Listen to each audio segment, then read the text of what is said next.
Hey everybody, welcome to the stream. Back to Borderlands 2.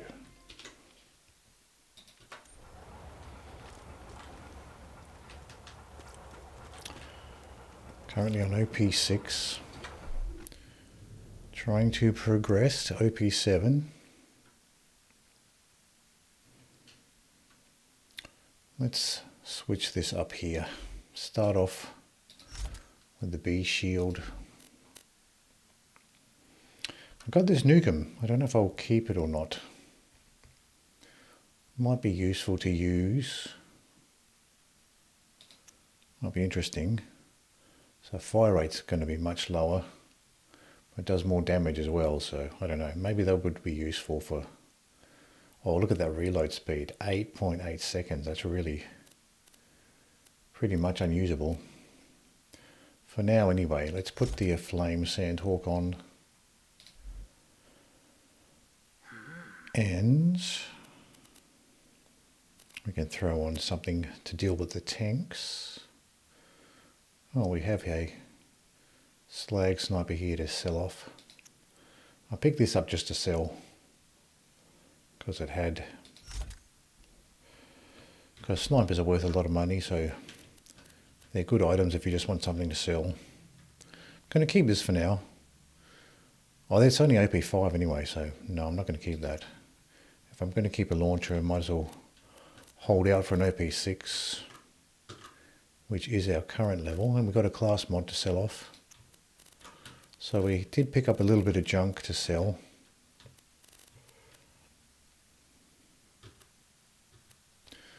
Let's sell those things off.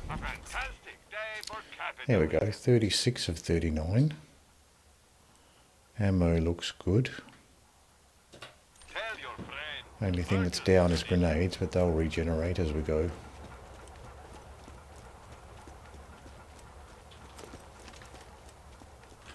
Start off with the sniper.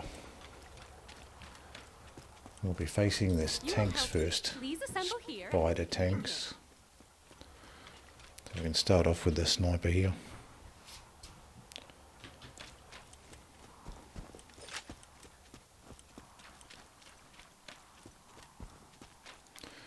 You think you're picking up ammo, but it's just the grenades regenerating. It makes that ammo pickup noise whenever the grenades regenerate. You think you've run over some ammo, but you're really just regenerating grenades. Though given how you toss bullets away like so many fun-sized candies, I likely could have replaced Jack's image with that of a puppy, and you still would have shot at it. You can use pretty much any gun to hit that bore point.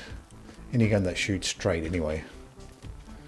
Some of the guns that don't shoot straight, like maybe a shotgun or Sandhawk, where the bullets are waving around. The tank got an opportunity to shoot off one grenade or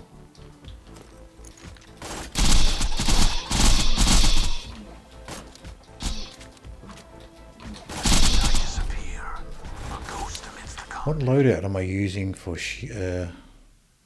relics? So we've got the Chaotic Rogue class mod there, boosting the fire rate, and then Bone of the Ancients here, boosting the cooldown rate. I'm pretty happy with that. Let's go with that.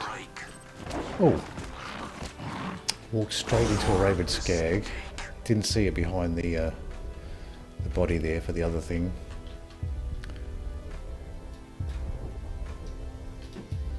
Might as well just start again. Didn't see that Rabid Skag just running up right behind the wreckage of that tank. And I was also preoccupied with what relics I was using. But good to keep in mind that initially there, you can face... That's fine, that's fine. You can face Rabid Skags in that initial area.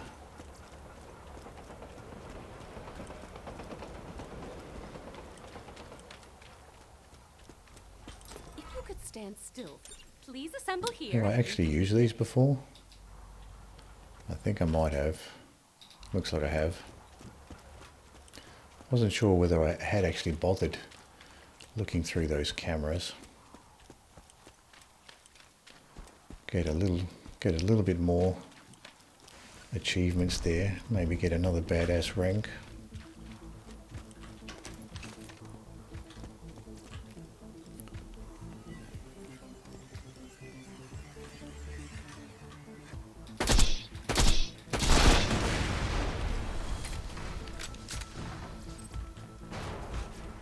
Couple of green guns there. Never had anything interesting drop from those tanks. It's always just junk.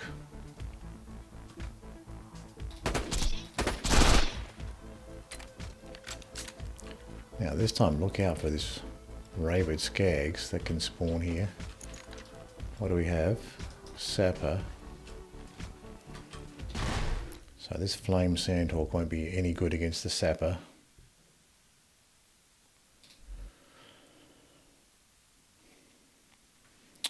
Tempted to try out some of these shotguns that I'm holding on to.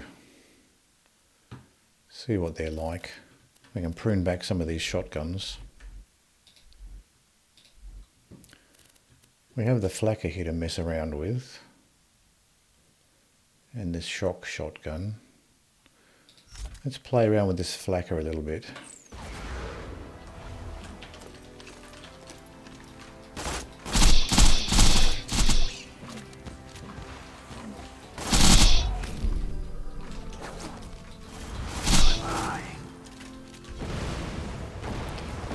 So we have the other tank.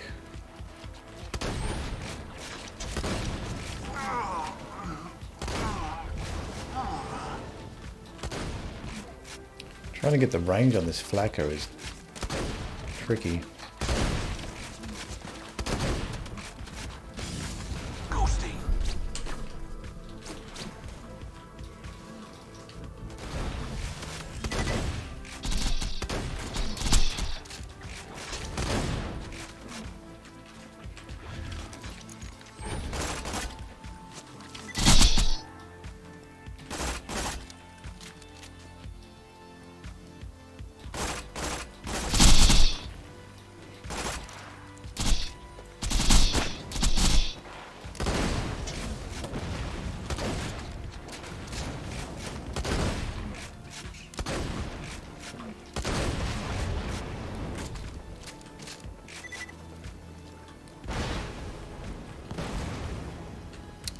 Still have this tank following us. So I'm not sure about this flacker. Can't really get the range on it. We have these shock shotguns as well. Corrosive.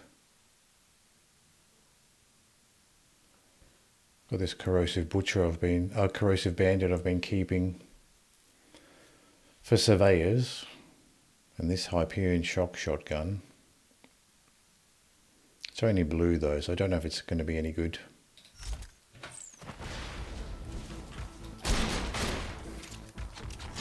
The true world revealed. Weakness is now known to me. Time to go to work. Not doing much for this sapper here. Might just throw the Herald on for now. They might be useless, these weapons actually, at this level. I'll put this launcher on.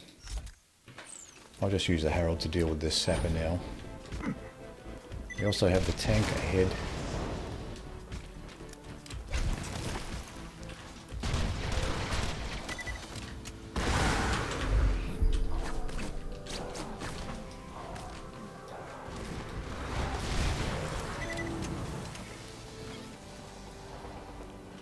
I might be able to get this tank. It's way over there, that tank is. I'll just switch back to the sniper.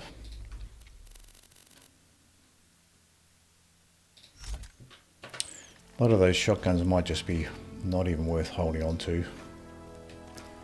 I thought that shock shotgun might be useful against the assassins in the assassin arena, just to take down their shields, but may not be good enough for that even.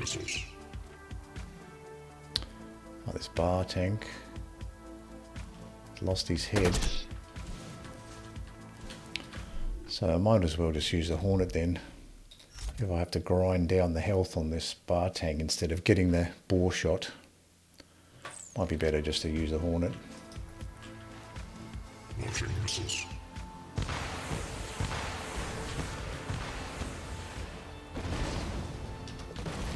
Let's heal up a bit too. I'll get another sapper first. And a horn skag.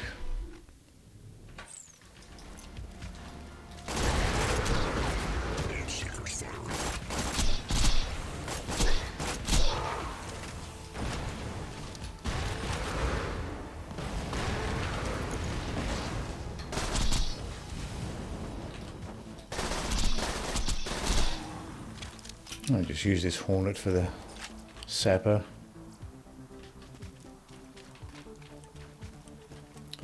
Now I'll try to deal with this spider tank. Oh, he's got a head. Thought he didn't have a head. Oh, the other one doesn't have a head. This one. Deploying missiles. I wonder if I was going to check whether he had any critical points here. Oh, he does have one. His eye down below, that's still a critical point. Even if he doesn't have a head. Oh, I just got hit by those rockets. Those rockets have a long range.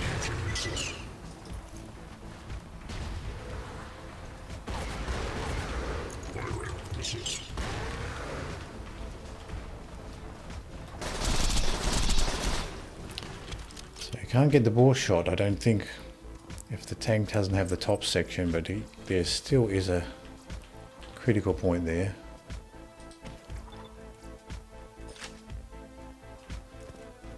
I'll pick up that class mod, that green one for sale. That Hornet will be fine to deal with this other tank. We still have one more tank to go for this section. Hello Shanaroo. Been a while since I've done a peek, but at least get rid of this guy first.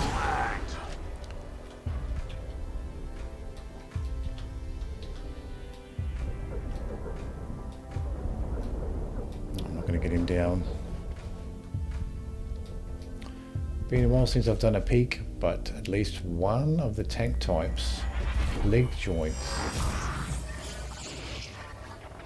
It's the leg joints like the loaders, right.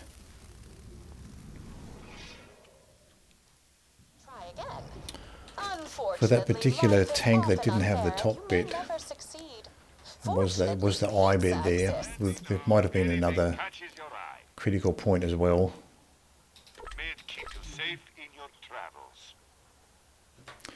That's one nice thing about Zer0, you can at least check what the critical points are.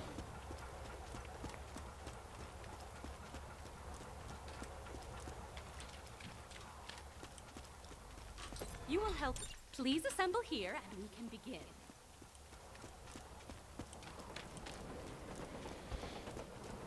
Usually if we hit that bore shot, you destroy it completely, but not that time.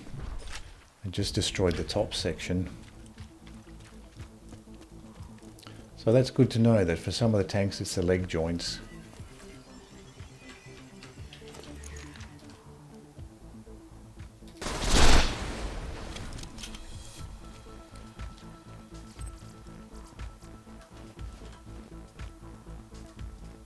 I'm not sure if I can hit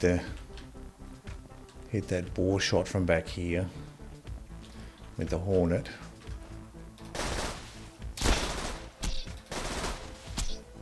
No, I think we're better off with the sniper here. I'll swap out the Hornet for the sniper.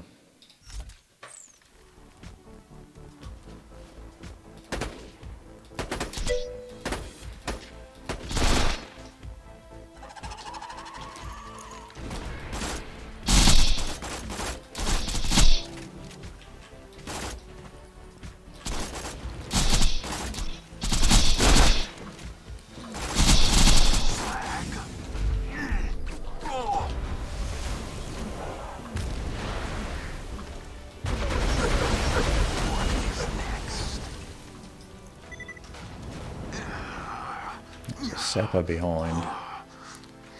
Wondering what shot me there. The sniper won't be much good for the sapper. I'll swap this out for the Herald here. Flagged.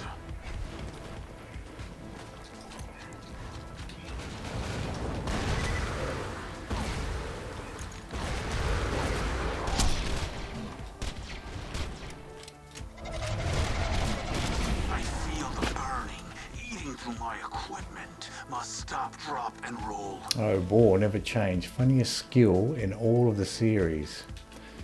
Yeah, it does make short work of some of the enemies.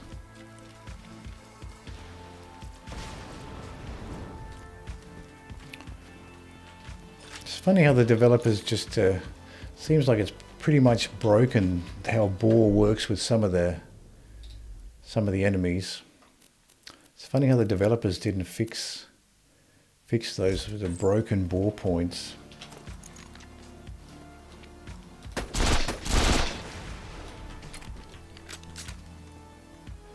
They had plenty of opportunities to, but they didn't bother. Maybe they just considered it an accidental feature after a while. Ghosty. Oh, I got hit by that. I thought I was far enough away. Looks like that area attack is still longer than you think.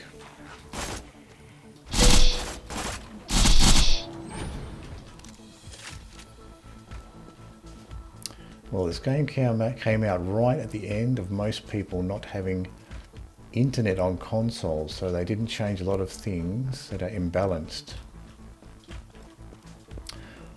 Oh, I see. So that's the reason they didn't patch a lot of stuff.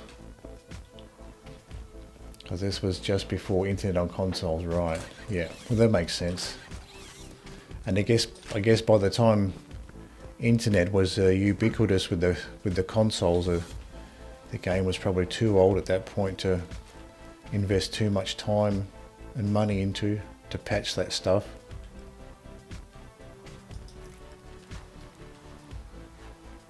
Got a spitter skag way back here. What's he doing? Seems like he was aggroed on something beyond the fence there.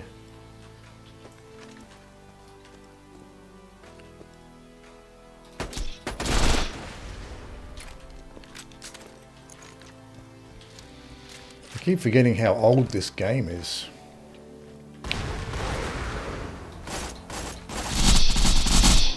I mean, this game has aged very well. It's easy to forget how old it is. To think this game came out before internet was ubiquitous on internet connections were ubiquitous on consoles. It's kind of funny to believe.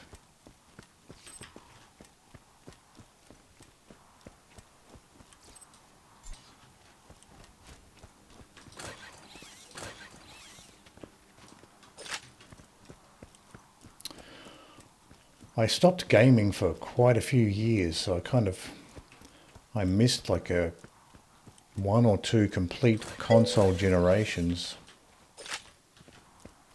Yeah, back when you still had to buy an adapter and stick it on the back of the console. Yeah, USB type internet adapter. Yeah.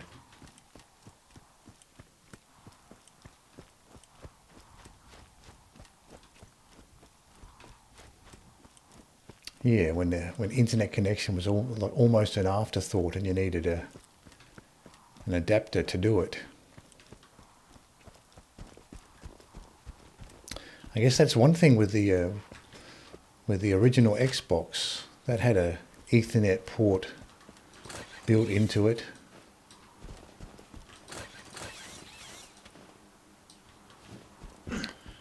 But I don't know whether Xbox was released with the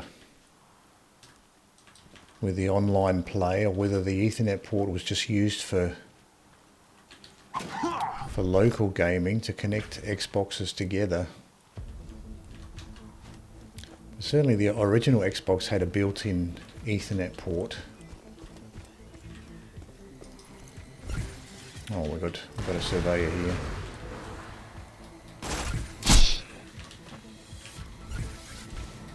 And a sapper. So let's go ahead and swap out this Sandhawk for the non-elemental one. We'll throw the Hornet on as well.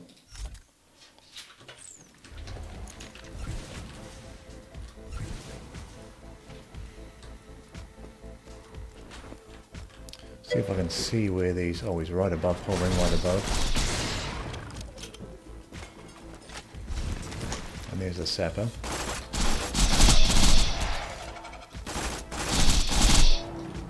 There we go. Still one more surveyor around.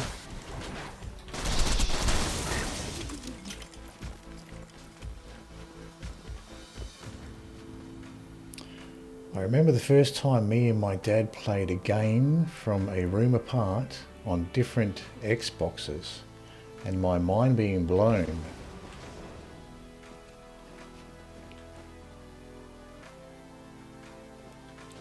This game, not a game.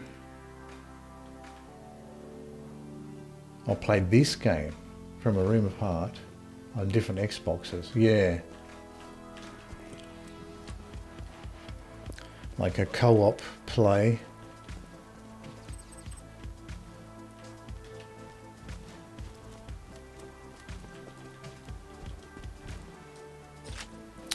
Yeah, it's pretty cool there when you first experience that sort of a co-op play or any sort of multiplayer gaming. Before that, with consoles, it was just like split screen. If you wanted to do some sort of a multiplayer gaming or co-op game, you had to do like split screen with multiple controllers plugged into the same console.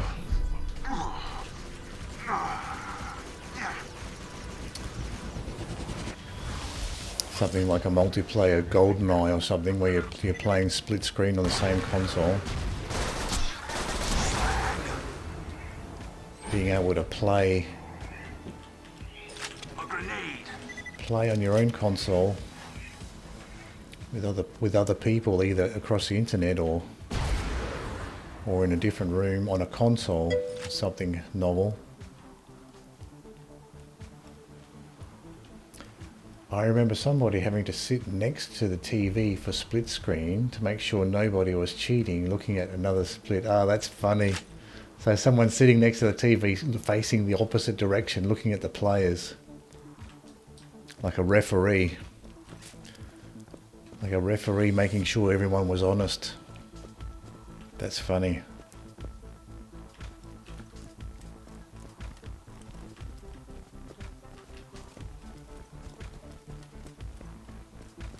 I don't think I've ever actually played split screen first person shooter.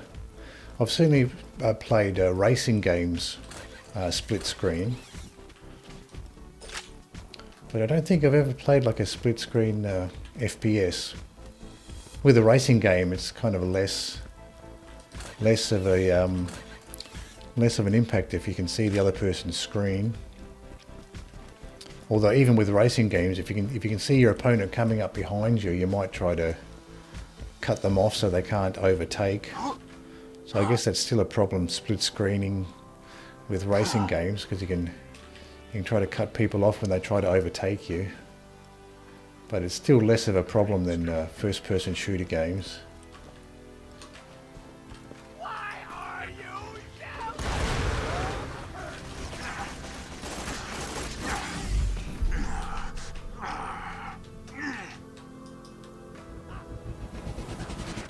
Probably switch back to the flame Sandhawk at this point.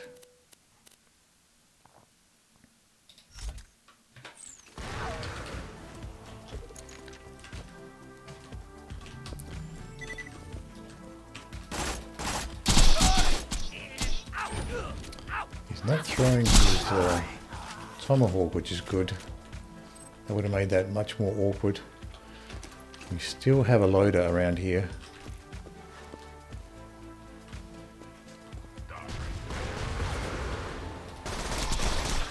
See if I can shoot his arms off. got him. What do we have here? Just a green grenade. In racing games, I would call that fair. Cars have rear view mirrors. Yeah, that's right. You can still check behind.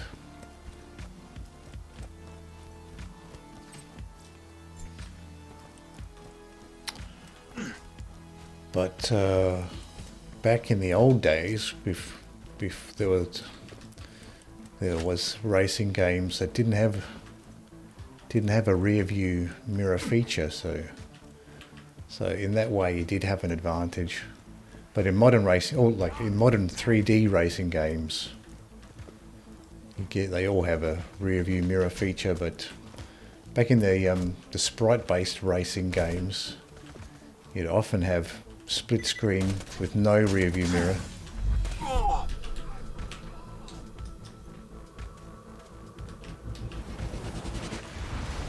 See if I can get this Marauder with the Sandhawk. Can be a little bit awkward. I might just switch up to a sniper here.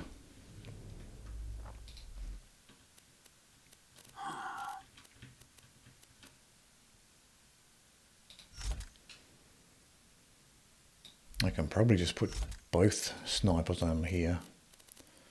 The slag one. But which is superior? A tough decision. What's this? So that we got a 4x zoom on the Lyuda. Oh, that's the only slag we have at the moment.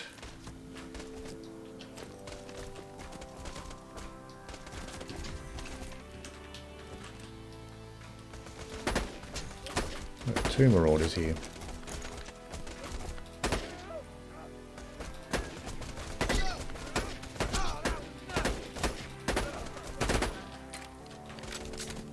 I wonder if I get any cover standing next to these cacti here. I can slag with the magic missiles at this range. Grenade coming through.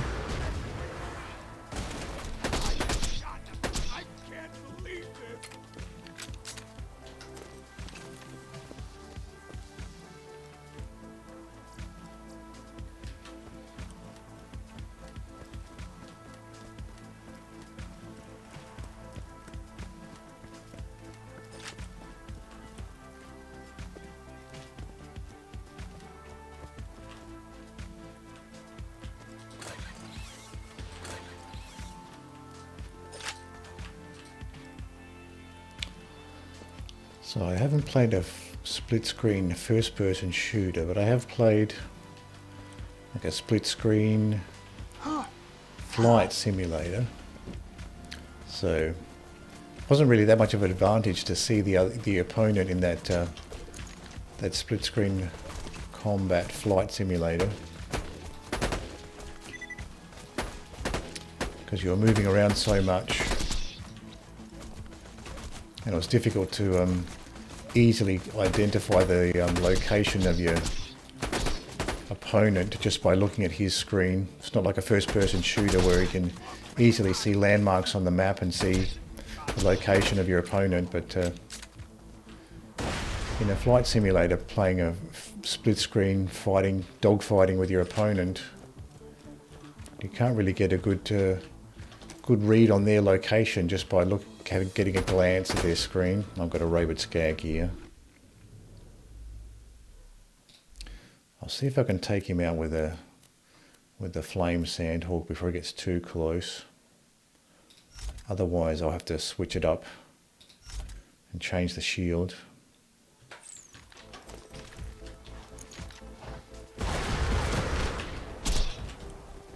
I've got another Skag here.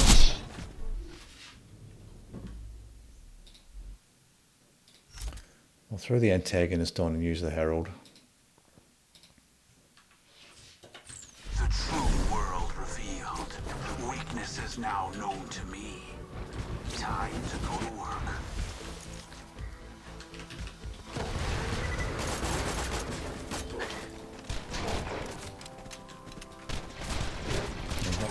Not slag that one.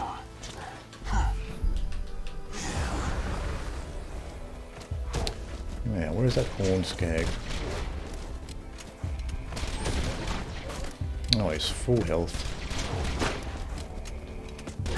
And the Rabid Skag's almost dead.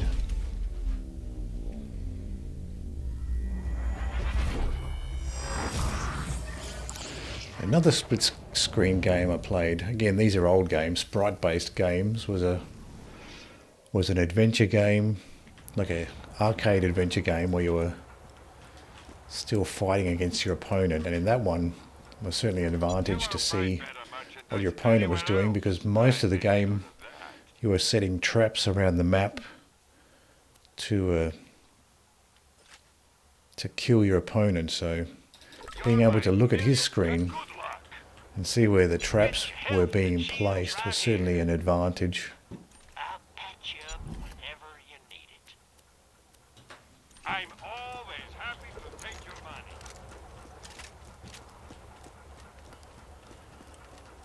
So and it was easy to see the location of the other player because it was like a arcade adventure game, so you could definitely see the map and the landmarks on the map on where they were placing the traps. So in that one you kind of had to try to play honestly and not looking at the other screen to see where your opponent was laying the traps.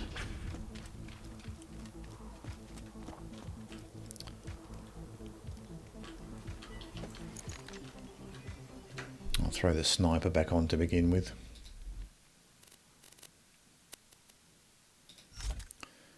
And throw the B shield on as well. So I guess that's one part of gaming that's really fallen by the wayside now with online plays, like split screen play. I guess it was kind of a stopgap anyway.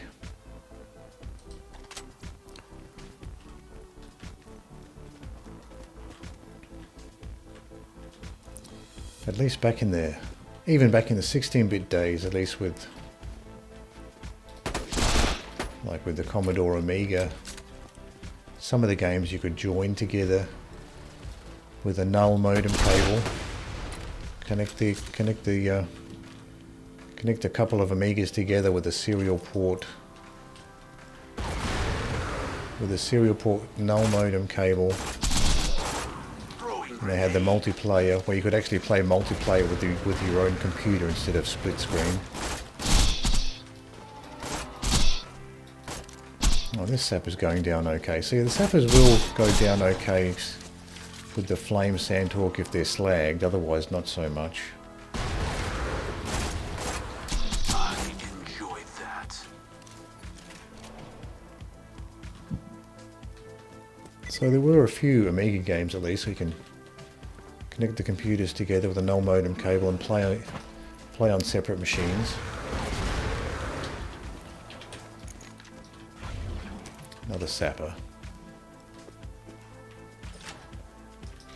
I've got a Rabid Skag here too.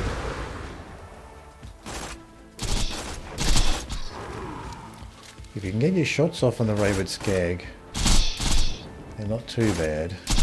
You can take them down quickly. It's just if they come up on you without you realising it, or when you're distracted.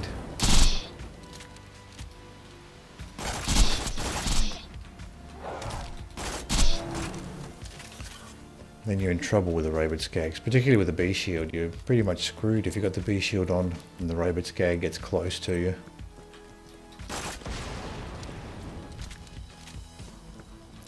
That's something I'm thinking about. Maybe playing those old retro games again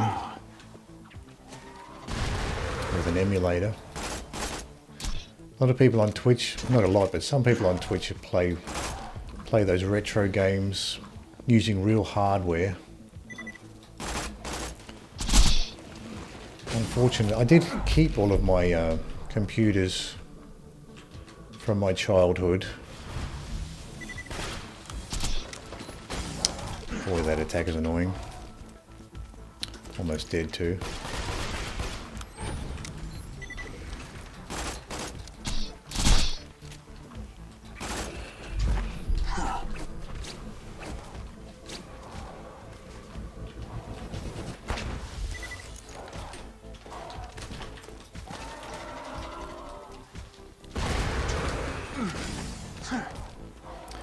have to swap out this sniper for the Herald here.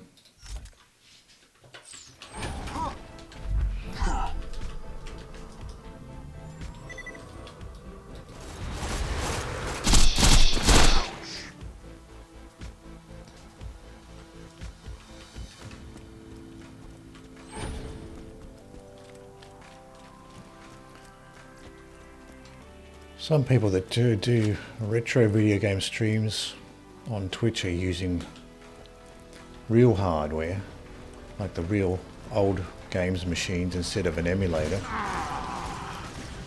And I guess that's a gimmick for some people. Some people like to see these games played on real hardware.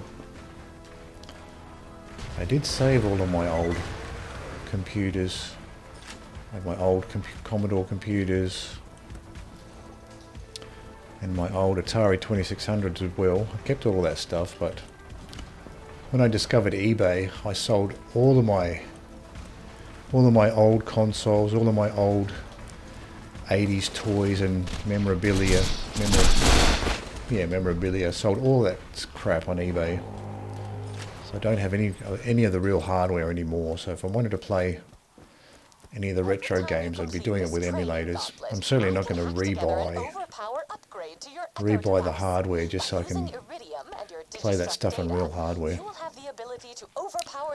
The only bit of real hardware that would be nice to have is the joysticks.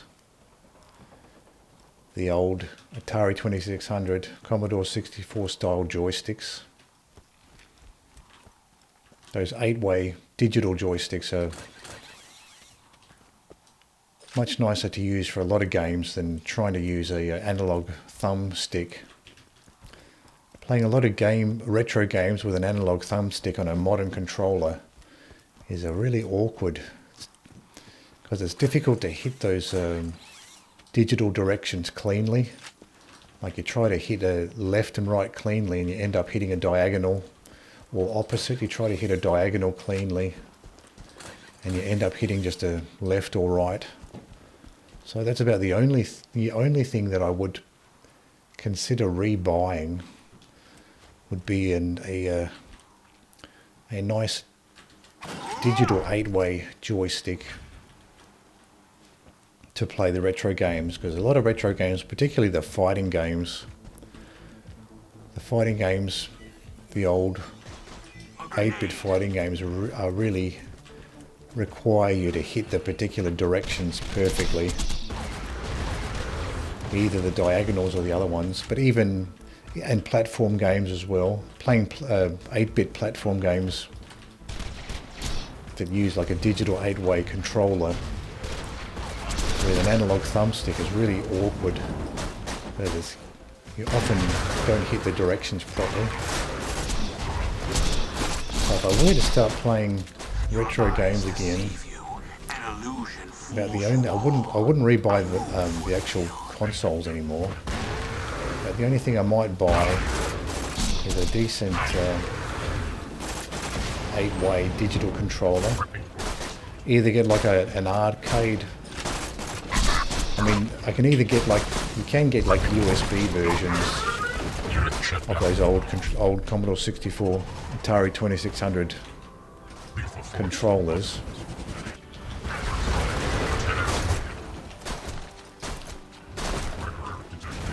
So I'd either get one of those,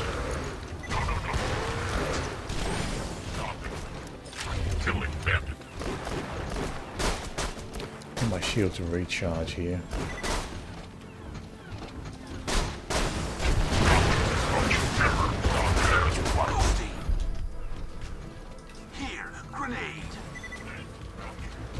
Getting flanked on both sides. Get rid of this loader first. This loader's almost dead. He should go down pretty quickly. Mission success.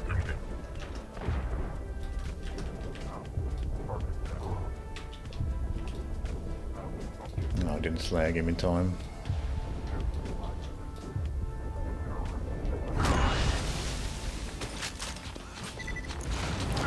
Still have the sapper around the corner here. This has got the Herald equipped, so it should be pretty easy to take down.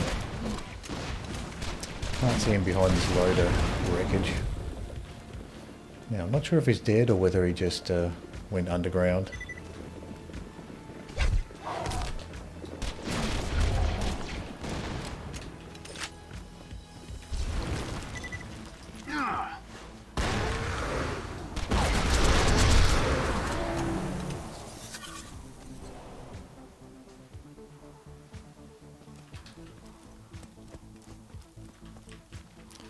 Got some junk here.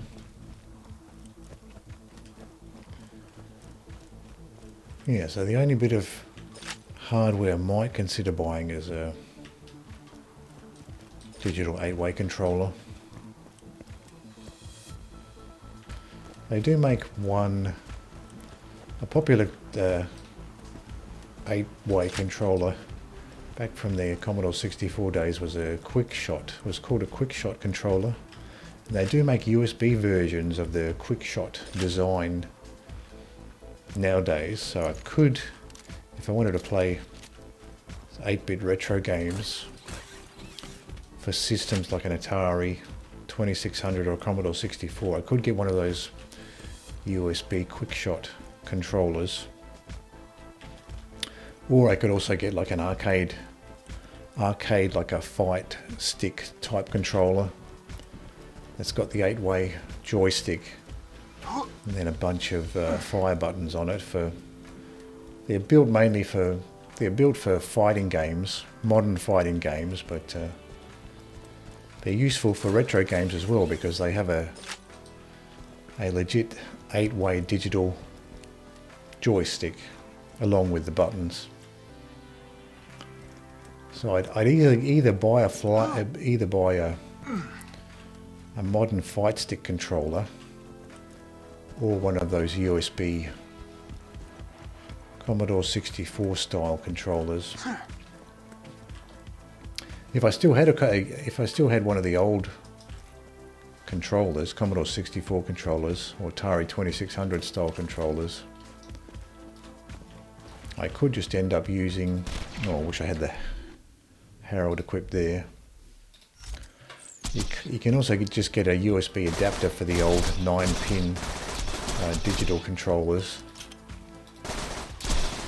So I could just get an adapter that would convert the 9-pin Atari 2600 style controllers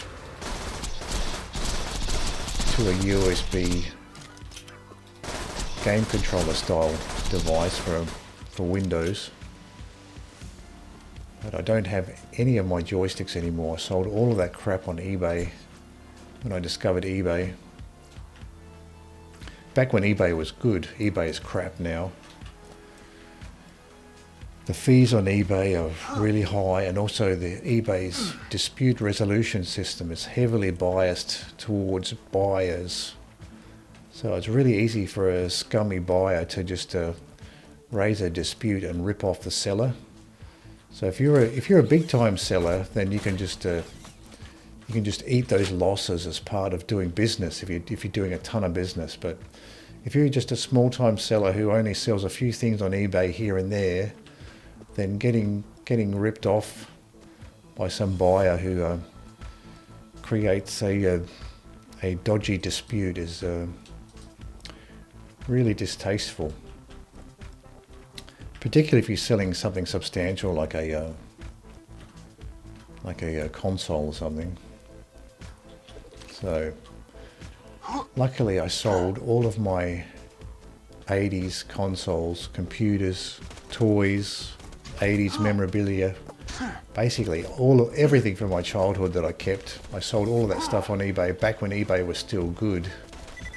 eBay is no longer good. I don't really like using eBay anymore, unfortunately, because of the fees and because of the biased dispute resolution system. It's just not a good platform to use. But what else is there? There's not really any alternative for eBay. And I still use eBay occasionally to sell off the bits and pieces, but I always feel like I'm taking a gamble these days when I use eBay, because they are these scummy buyers that will just use eBay's biased dispute resolution system to rip you off. Let's swap out this flame bone of the ancients for a shock. See if I can get some work done with this loader. Try to stay behind cover as much as I can. Oh, he's not slagged anymore. I got hit by a grenade as well. Back in the good old days when eBay was actually good. So I'm glad I got to sell off most of my collectible crap on eBay back when it was good. I had some handheld games as well. Some of the Nintendo Game & Watch handheld LCD games. I had one of those. I had a few of the cheap knockoff handheld LCD games. And also some handheld VFD games as well. Which are kind of similar electronic games, but they use the glowing display, VFD display, rather than the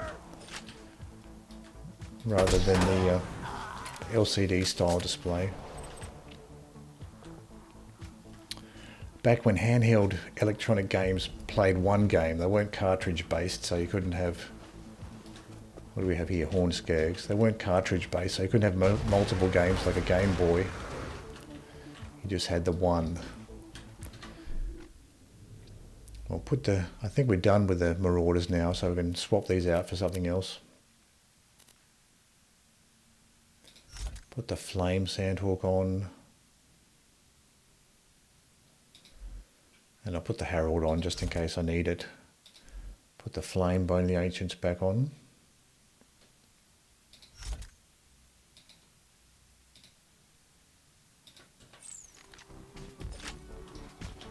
I'll just use this. I was going to use the Herald, but my shields are full, so I can use that.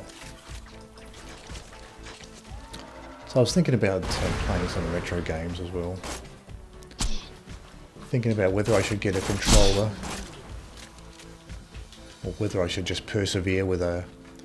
I have an Xbox controller plugged into my PC that I use for some games like GTA. I got GTA 5 for PC and I use an Xbox controller for that, but still thinking whether I should buy a controller for retro games.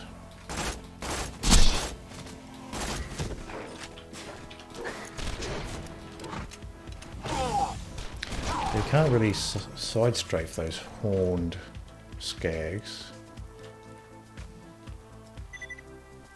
The Incinerator clan killed Scorch for being a heathen. As gods tend to do, however, And we've got the Scorchers now. By multiplying... So this Flame Sandhawk's no good. Let's throw on non-elemental Sandhawk. We'll keep the Herald on. We'll keep this Bone of the Ancients on this for the cooldown rate bonus. Try this out. Multiplied your chances of death, as well as the number of times I can say multiply in a single sentence.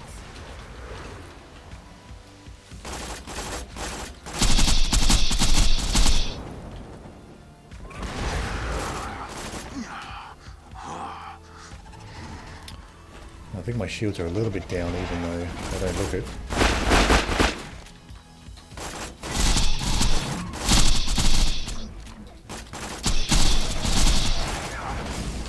Oh, got hit.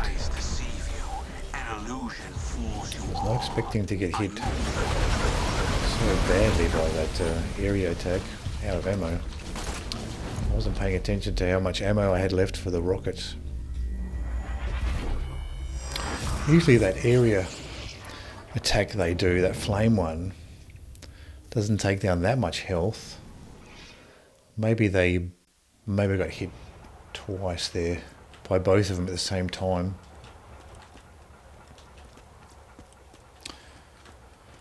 So I have been looking a little bit at the fight sticks to see whether there's something that might be useful for retro games.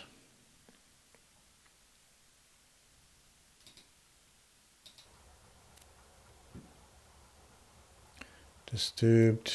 Oh, let's have a look at the ammo. Try not to die. Come on back. I probably should also. So that's a longbow slag singularity. That would be good, but the fuse time's not so good. Lovely. Carving out Emtor. And we do need rockets too. Much fun. Get some rockets. Tear the bad guys a new one, huh? But for now, I'll take a short break and I'll be right back.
Back to Borderlands 2. Now this time I remember to generate some rockets before we head off, because I did run out of rockets the other time.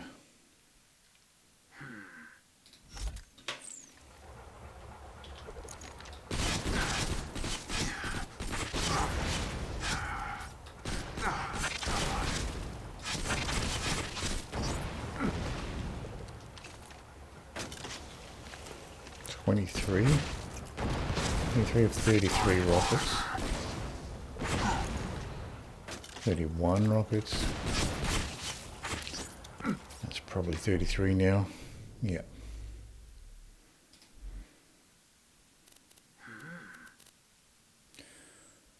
Throw the Sandhawk back on. And B shield. My wife asked me yesterday what I wanted for Christmas. I don't know, don't really need anything, so once you become an adult you don't really need anything. If you need something you just go and buy it, so I don't really need anything, but I thought that maybe I'll get a game controller. Something I can use for retro games. Like a digital 8-way stick Please assemble here and we can begin. with buttons. I could either get like the quick shot Commodore 64 style one, which aren't that expensive, or I could get like a fight stick. Those things are expensive. Those fight stick controllers are one of those things where even a modest quality one is quite expensive, so you can spend a lot of money on those things. So if I were to get a controller for retro gaming, it probably would be an arcade fight stick style one. That seems the most versatile, with a bunch of buttons as well. But I just have to find one that's not ridiculously expensive, because a lot of them are ridiculously expensive. And I'm not some pro fight gaming player. I don't need a fight stick that costs hundreds of dollars. What do we have here? Spitter Skag. Just check it's not a rabid Skag.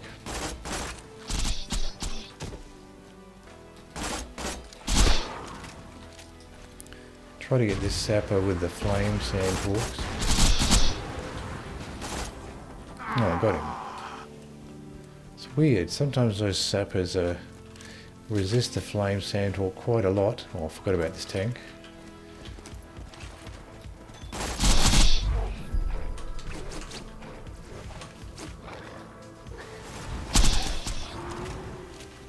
Sometimes those sappers resist the flame Sandhawk a lot. And other times they'll go down with a burst or two, even if they're not slagged. So I guess it just depends whether you hit the critical or not. So I've got a ton of spider ants coming through. I'll hit this ball shot. Try not to die. See if we get any luck with the flame Sandhawk against this sapper. Yeah, he went down quickly there, but he was slagged as well. So it might be interesting to revisit a bunch of video games that I used to play as a kid for nostalgia. That might be fun. There might be other people that might appreciate the nostalgia as well.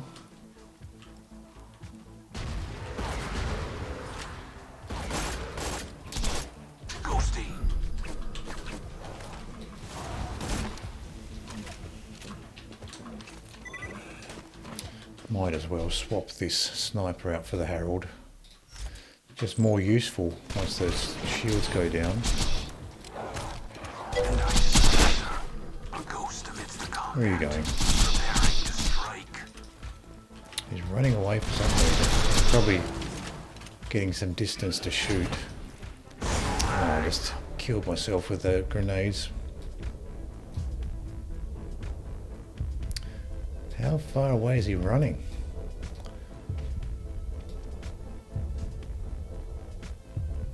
Oh, I was trying to take him out with the Herald.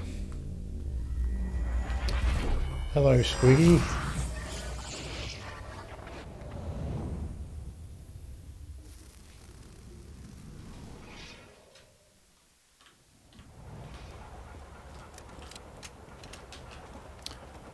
How's the farming going? You still farming? You still farming for that gun? Anyone else? I made sure of that. Sticky longbow singularity. No refunds. May it help you kill many things. At least our rockets are full this time.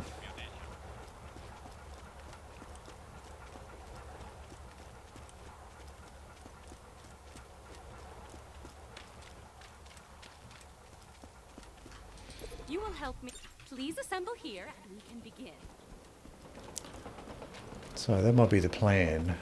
Get a controller that's suitable for retro gaming. The digital 8-way stick on it. And revisit some of the games I used to play as a kid. Yep, still farming. Revived, different character earlier, where the gimmick is that he only gets crappy weapons. Good times. Oh, that's an interesting one. So he can only wield crappy weapons.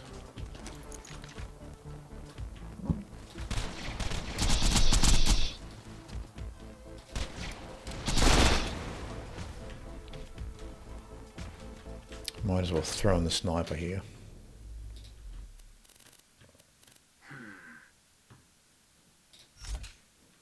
Yeah, Borderlands 1 has a subset called Iridians.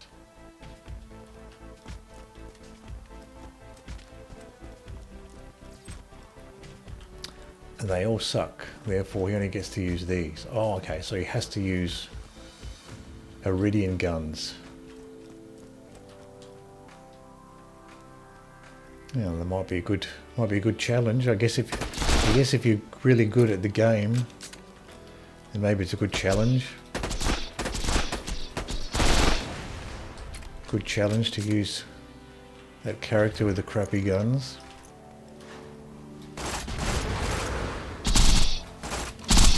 Goodbye.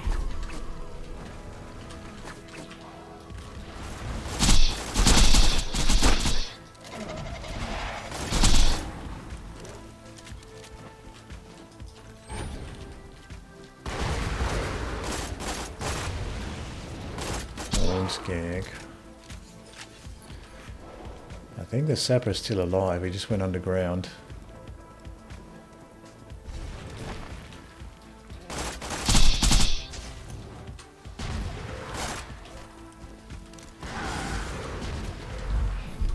I think I got hit by my own grenade there. Throwing grenade.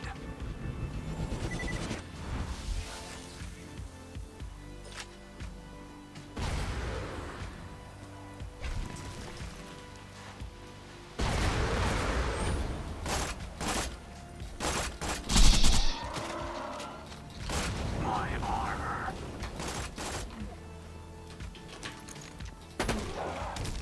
Your eyes deceive you. An illusion fools you all. I move for the kill.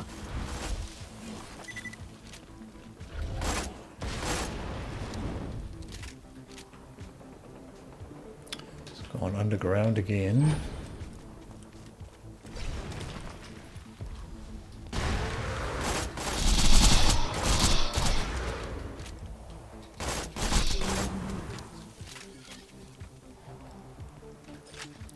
Dude, I got murdered so hard earlier.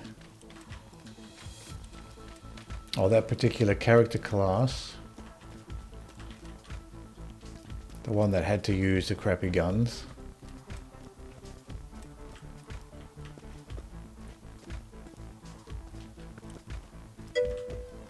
Absolutely, okay. So you can get some use out of it, even if he has to use crappy guns.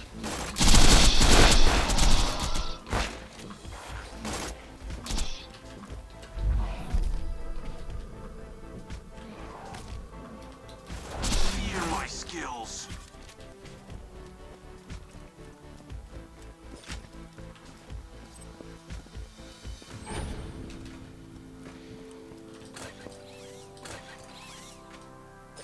So this guy stays slagged, that tank stays slagged even after he's destroyed. Persistence is key. Yeah, trying to get the right build and learn how to make the most out of it. I'm going to swap out this sniper for the Herald here. Get some use even when the shields are down.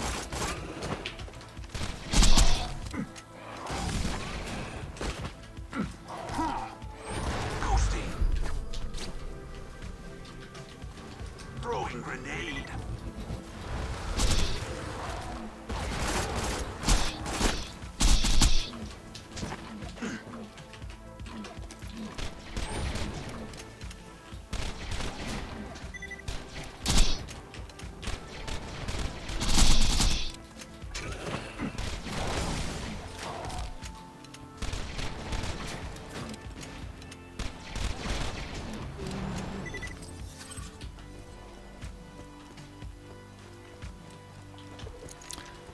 Switch back to this. Oh, we got another tank. Oh, he must be the one from way up the end of the section. See if I can hit that bore shot with the Herald here. I'll switch this Herald out for something else.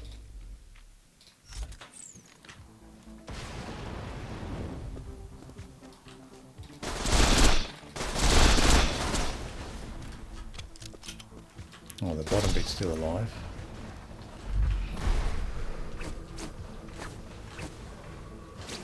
So there's one critical point there. Just the one where the eye is. Impressive.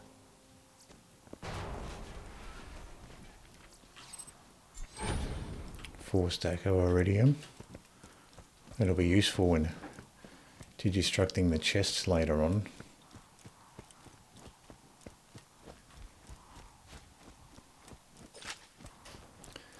I didn't even realise we were up to the point where the tank and the spider ants spawn at the gate. But apparently they were.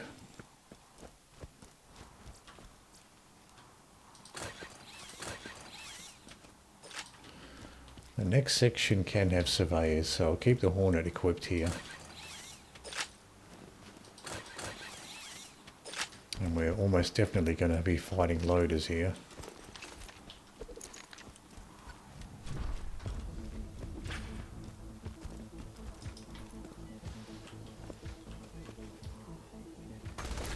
SGT loader.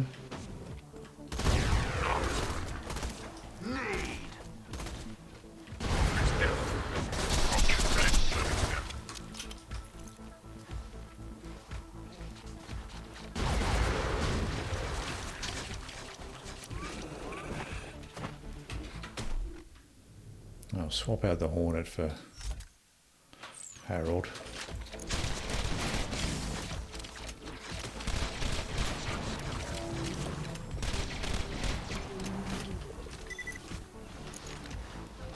I've probably dealt with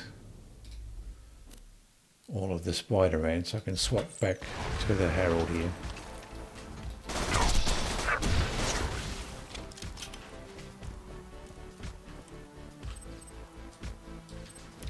Didn't auto pick up that little bit of money.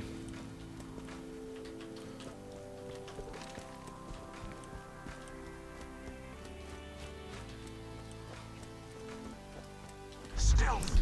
Health not quite full. I'll just use the deception to top off my health before we encounter any more enemies.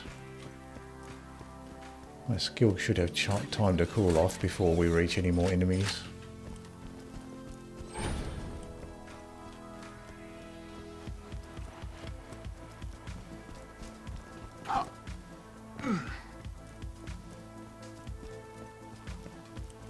Sometimes we get enemies spawning down below, mostly up on the cliff though.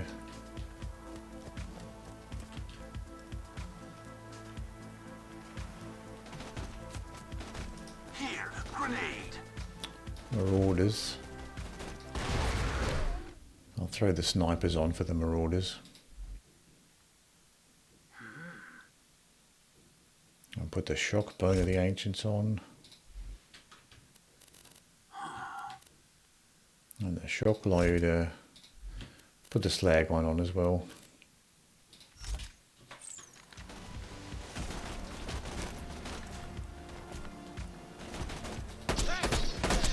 I enjoyed that. The other marauder's probably close enough I can hit him with the magic missiles.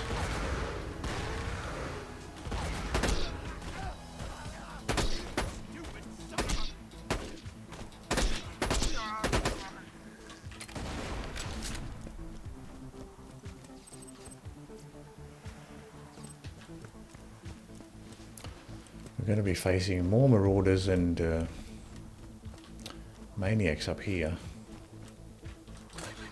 But I do have an opportunity to check these ammo boxes first.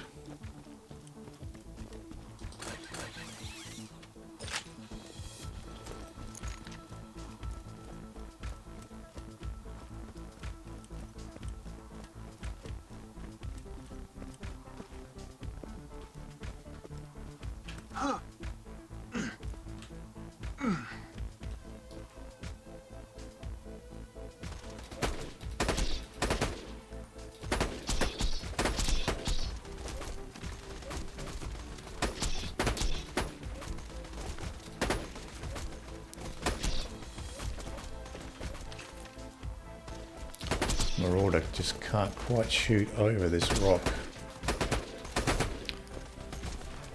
It's pretty common actually. If you just peek over an obstacle like this, most of the time the enemies won't be able to shoot you. And you can get a shot off on them. Of course you're still susceptible to grenades though, so you can't just hang out too much, but if you get an angle like this, I enjoyed that. highly likely enemies can't actually shoot at you, other than lob grenades at you.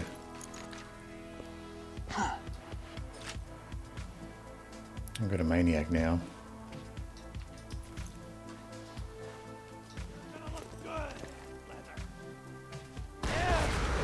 Not organic. Organic or bust. Gee, he wants to go wide.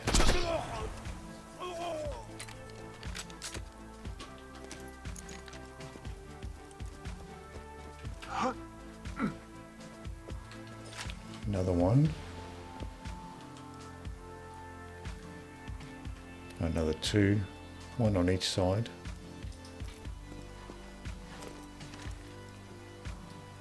Oh, we're up to skags now. We're finished with the marauders and the maniacs. We can put the flame sandhawk back on.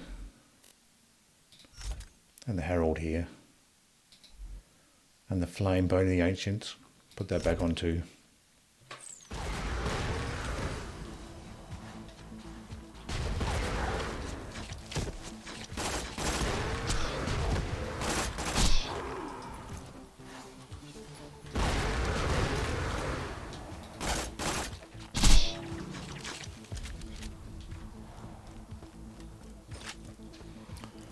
It might be up to the scorchers. Oh, we still have one more enemy first. Probably another spider ant here.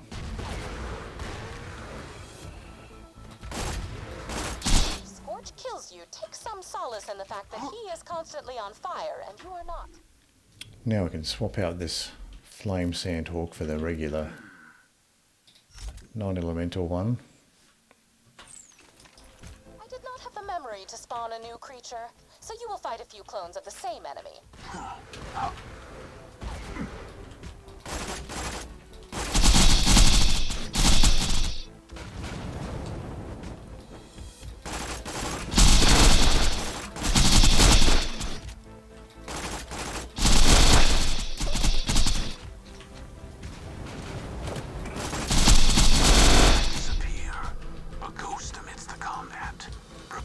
So one down, we just got one left.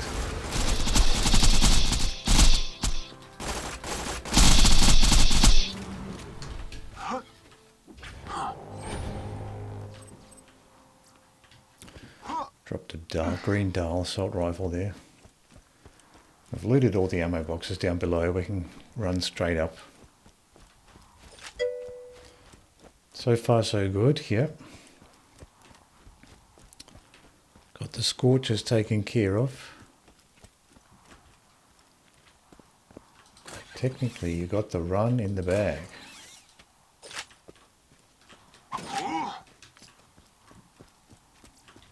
Welcome to my humble shop. Now practically, yeah. Still struggle with the assassin arena area. Apologies, that cardboard standee. And the Doc Mercies. RNGesus might nope you out. Yeah, that's true. Feeling overburdened by money. Oh yeah, that one absolutely sucks. Yeah. It's a very, very cramped area. Don't have much time to, not much space to maneuver. Carving out emptor. I haven't really been using the pipe for cover for that assassin arena area, so I probably should try to use that for cover more if I get into trouble. I can swap this sandhawk out for the flame one now.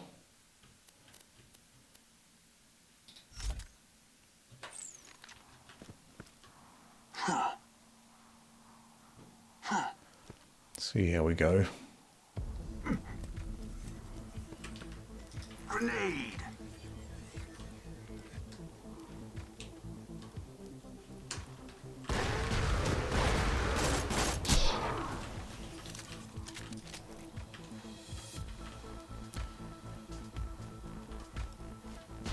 Oh, the skags are behind.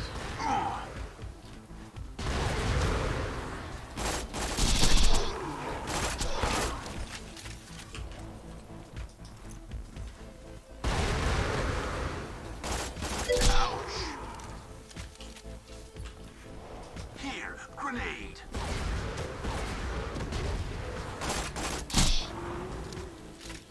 Dukino's mother was the most terrifying creature the town of Lynchwood ever saw, next to Moxie's archenemy, the nefarious Nipplemancer.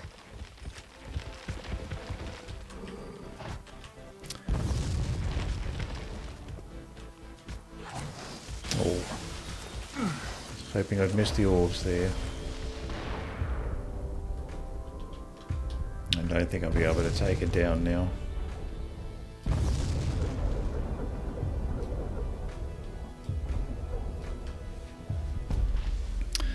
I was hoping I wasn't going to get the orbs from that range. Pipe works just fine as long as you don't get fucked up by the weird collision. Grenades might get stuck and explode right into your face. Yeah. Also, some of the assassins will just jump right in behind you as well, or right at the entrance there.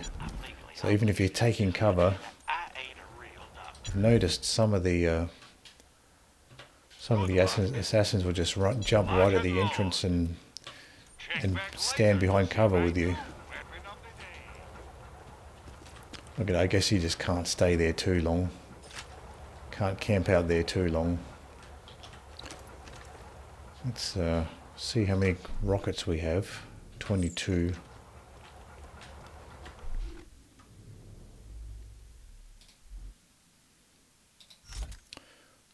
regenerate some rockets here.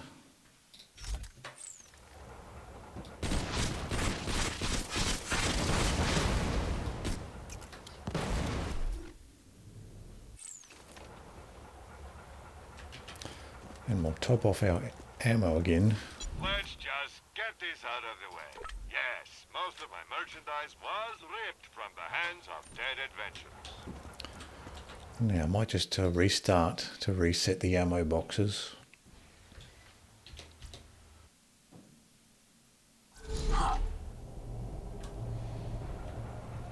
And then we can continue.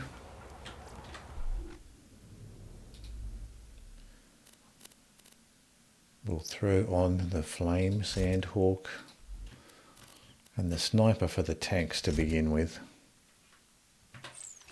And we'll swap out the shield as well.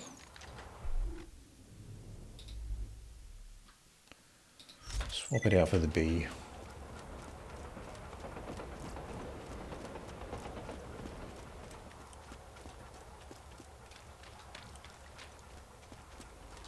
You will help me. Please assemble here and we can begin.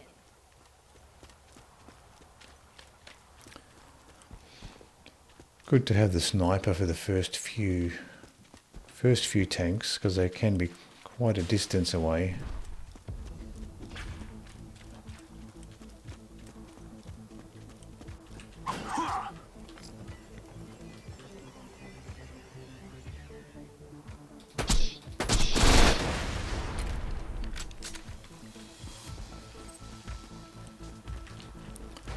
He's still solid while he's going through his dying animation there.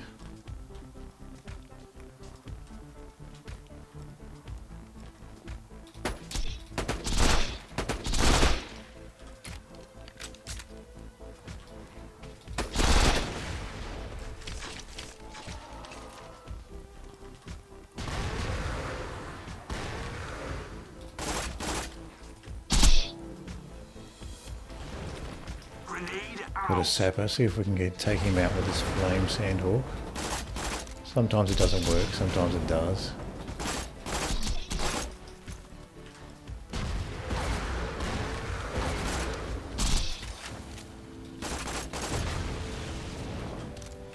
I'll swap out the sniper for the Herald for this sapper.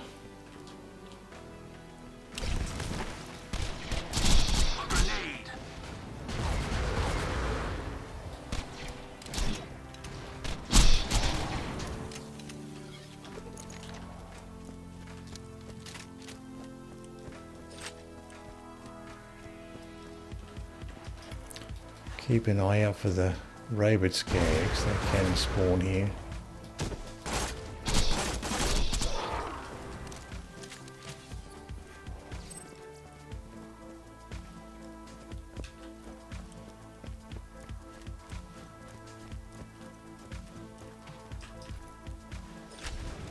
More spider ants. Oh, I didn't notice that sapper right behind me. I will not die here. I have too much left to do, and too much ammo.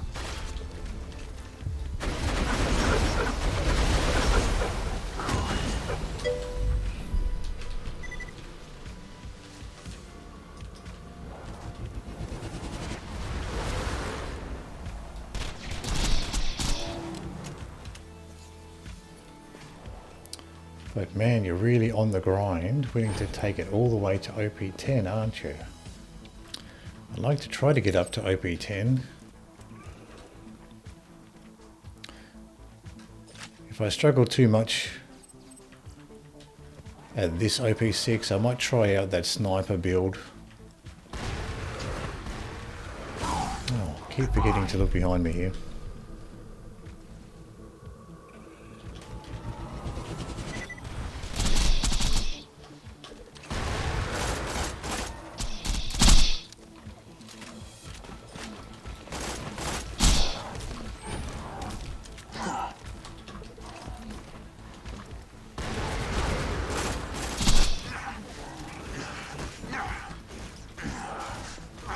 I've got the tank tank are lumbered up as well.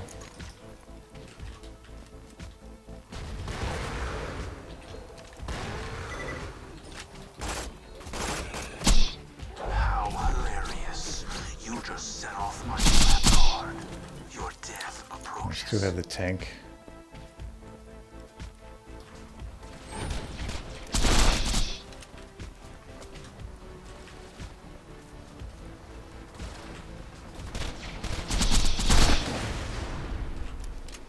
Wasn't sure whether I'd hit that bore shot with the Herald, but we got there.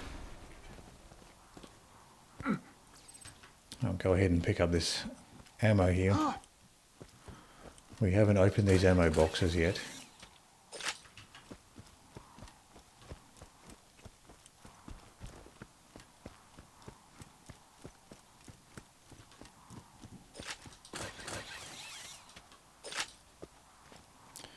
And we got this little box here.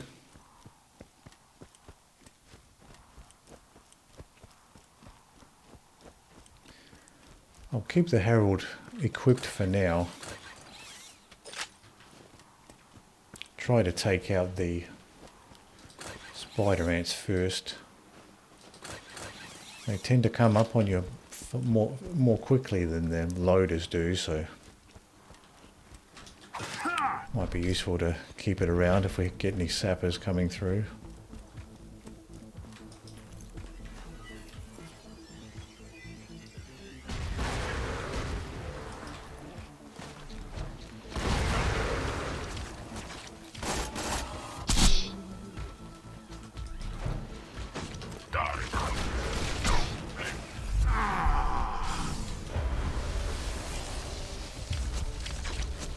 Increasing aggression.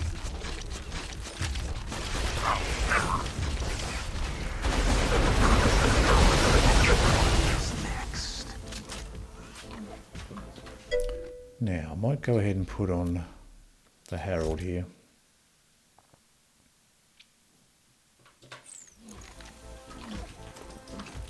Ghosty.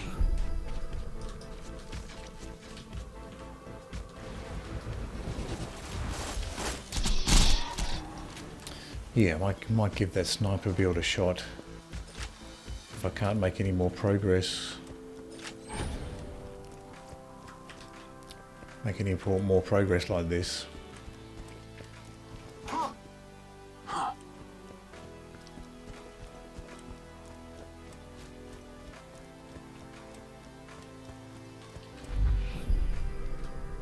Because this is really just a general purpose build where I'm doing a sniping and then just a regular guns. I'm not really going hard with any particular style.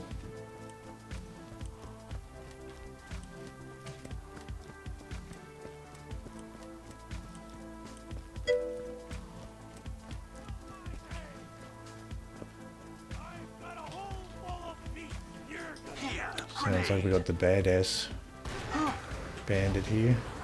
This is not organic. Extreme. He was about to throw his tomahawk.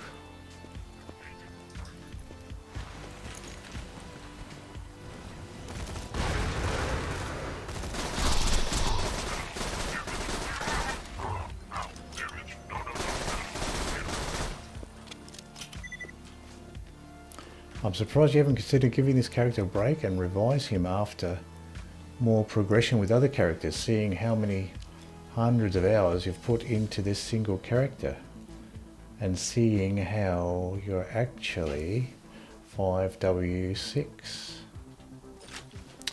Yeah, I've thought about it, but I did want to see just how far I can get with this one.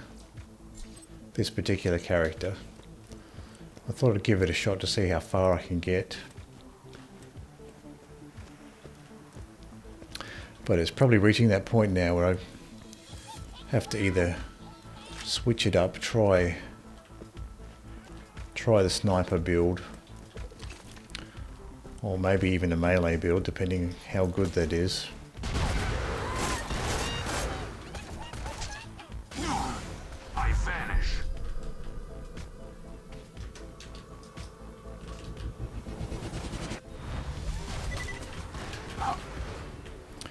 Alright, let's swap this out for the snipers. Probably best for the marauders at this range.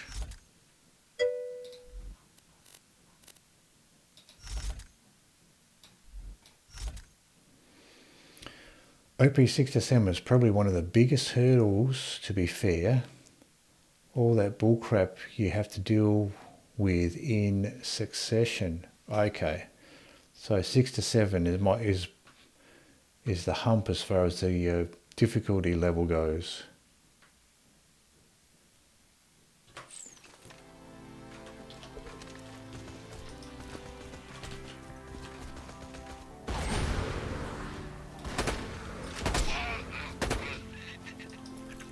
Oh, this other one's already slagged here.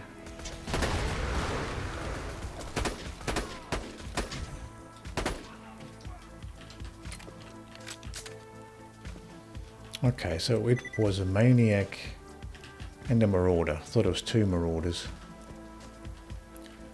7 to 8 will also give you 1 Saturn, but a 0 you can just bore him to death.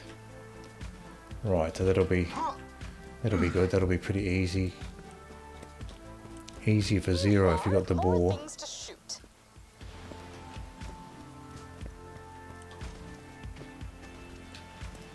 I've got someone else jumping down. More marauders.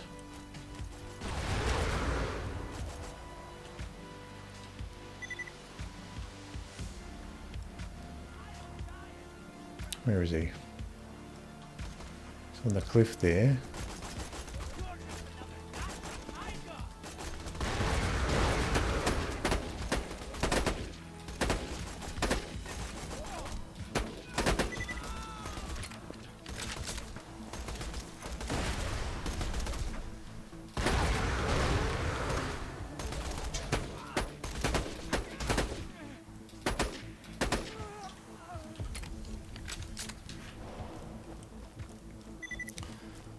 Now we can probably push up to this rock.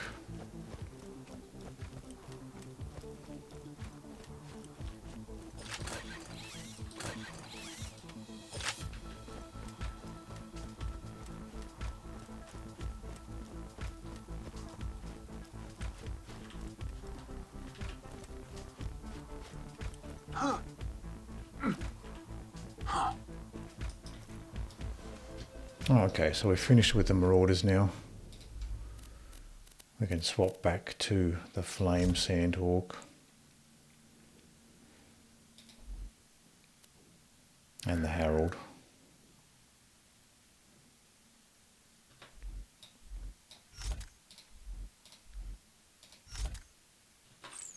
Grenade!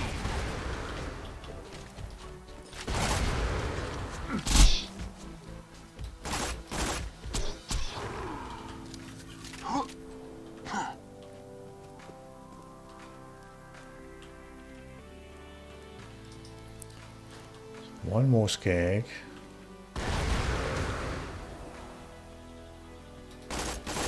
Scorch is a fire ant. I am attempting to learn puns. Swap out this flame weapon for a non-elemental one for the scorches. I did not have the memory to spawn a new creature, so you will fight a few clones of the same enemy. A grenade!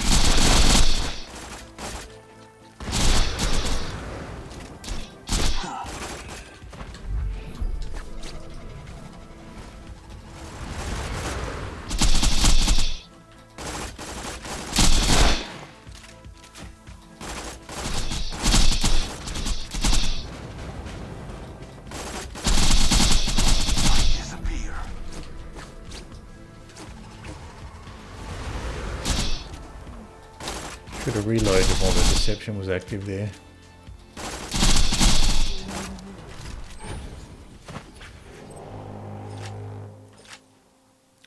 Another Hellfire, OP4.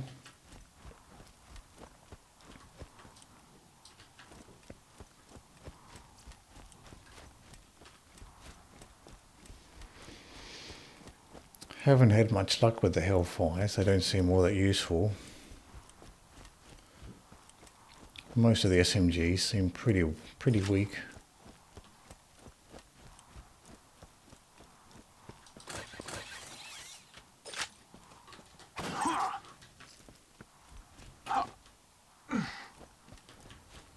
See what this cutout has. I can also Digistruct chests out of nothingness. Were I a dullard, this might make me develop a god complex.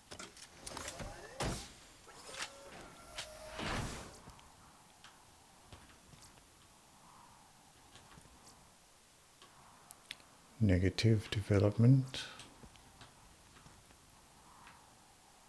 Blast proof Nova shield.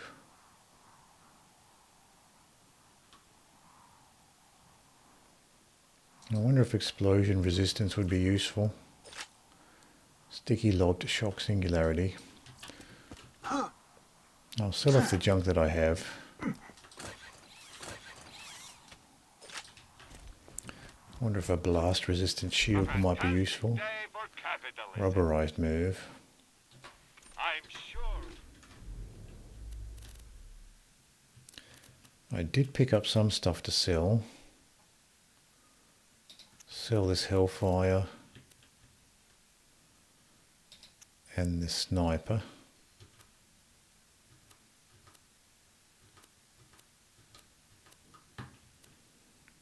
And this class mod, green class mod.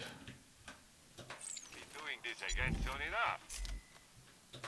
Remember, we're always open.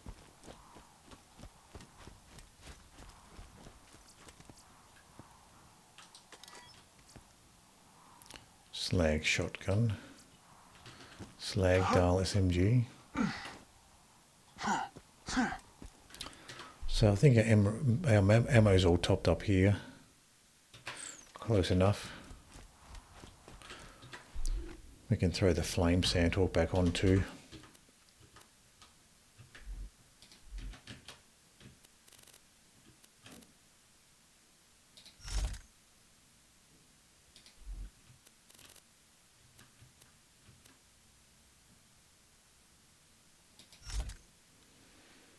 And the Herald, and I'll put the launcher back on.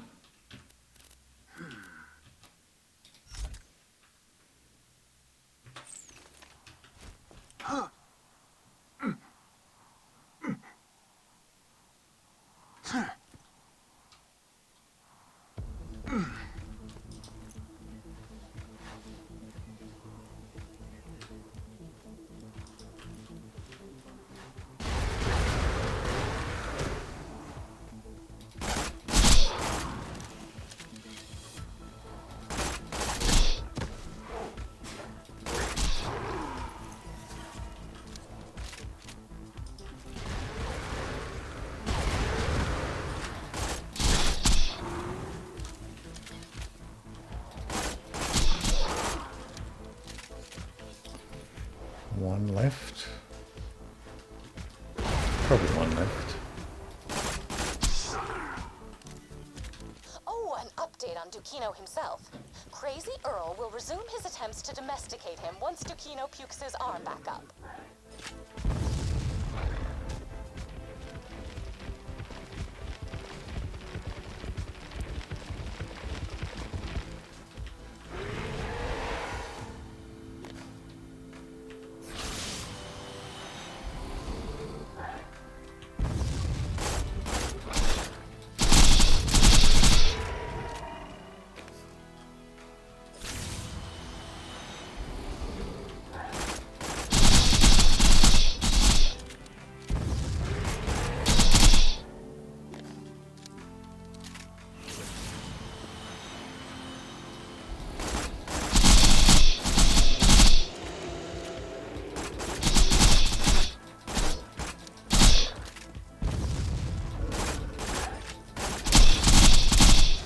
Oh!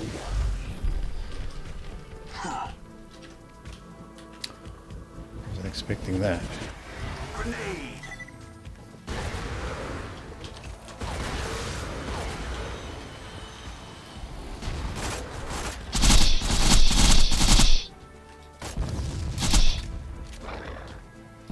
Oh, too close.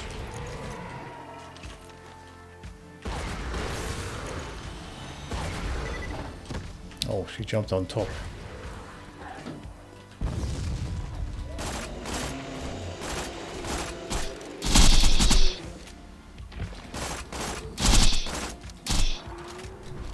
ago. Always worrisome when she jumps on top of the rock like that. It's more difficult to take Violence cover. was informative and entertaining. Now keep moving. Manual shock launcher. And some iridium.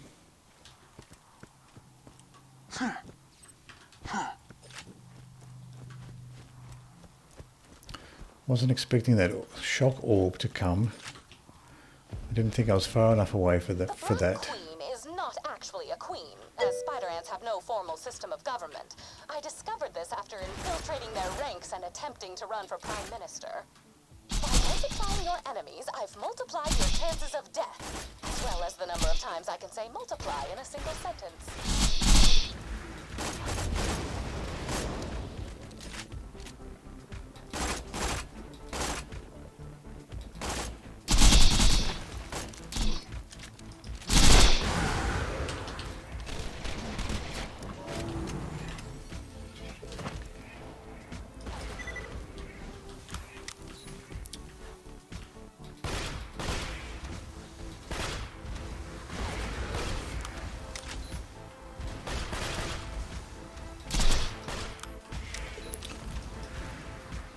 Black Queens were happy to hang back there for a while.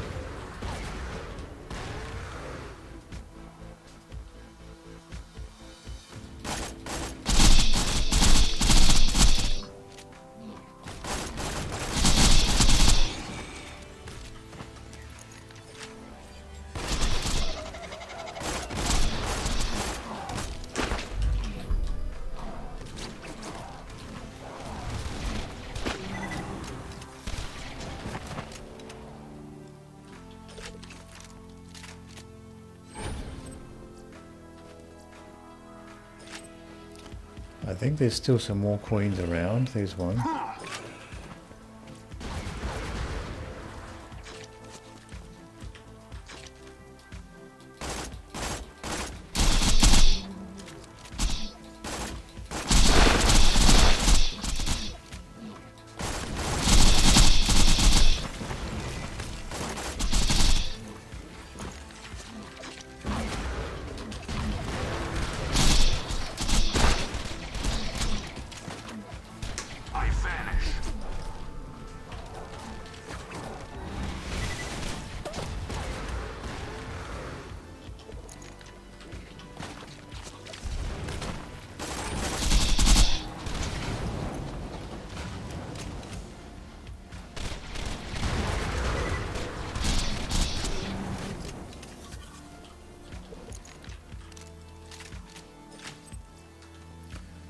Nothing interesting dropping there. I think there might even be one more queen behind the house there.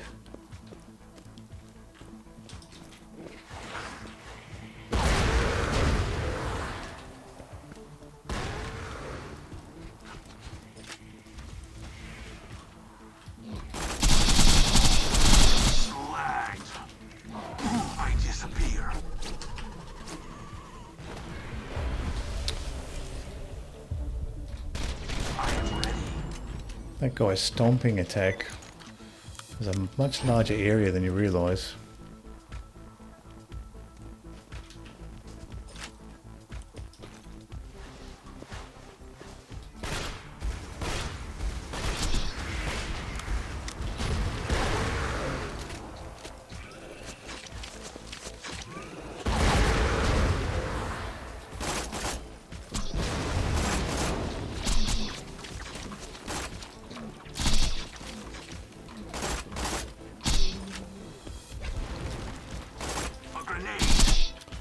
Sapper's still around.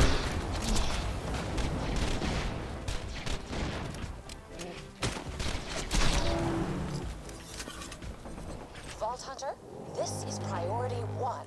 I need you to disarm a series of camouflaged explosives. It's quite common for the enemies to get stuck behind this house. Or at least hang out behind here.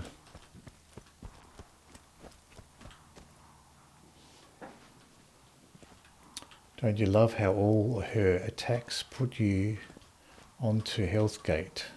Almost dead. Yeah, that's right.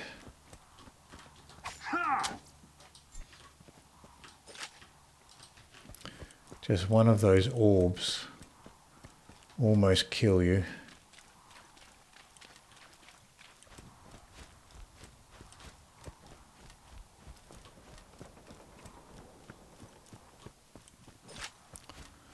At least you have that rock there to take some cover behind. Try to recover.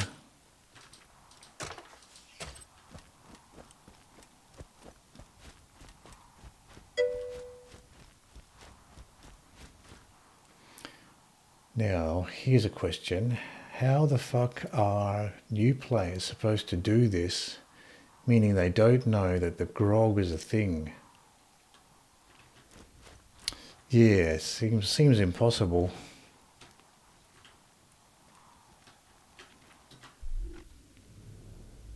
So the developers made the difficulty of this with expecting the players to be using stuff like the grog and the bee shield and those sort of weapons.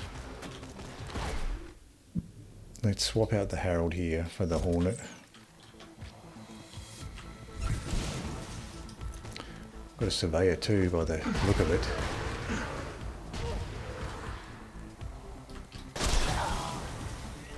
There it is.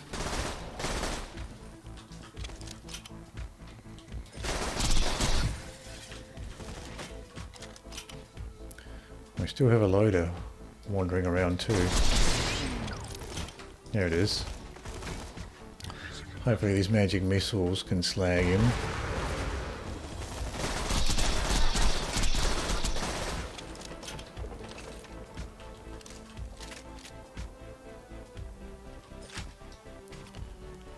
I thought there might be a Marauder behind here. Another Surveyor.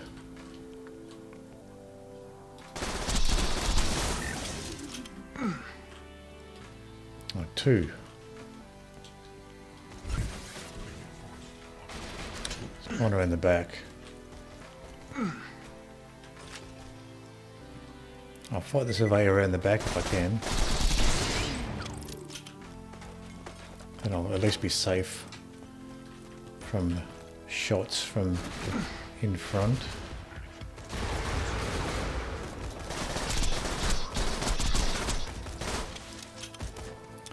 Now we definitely do have a Marauder.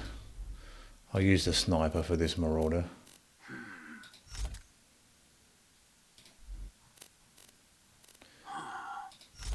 I'll throw the slag sniper on as well.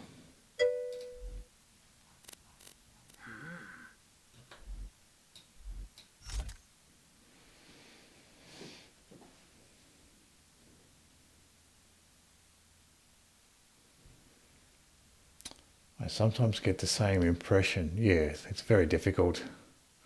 The downside is that it keeps new players from appreciating the peak for what it is, because they'll just die over and over at some point and hate it. We also consider new players not being spec'd and geared as you are. Yeah. Yeah, they just have... I guess the developers are assuming that everyone just goes on the internet and looks up the meta builds and is using the meta builds, or at least learning about all of these rare weapons. So I guess in this age, with everyone having access to the internet, game developers might just assume that all new players are going on the internet and just learning all the meta guns and builds from the internet.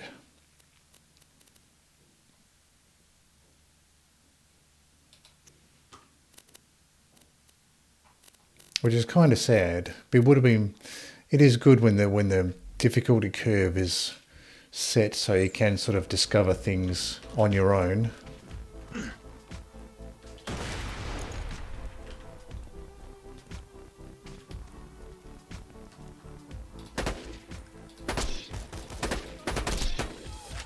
Or at least try to for a while.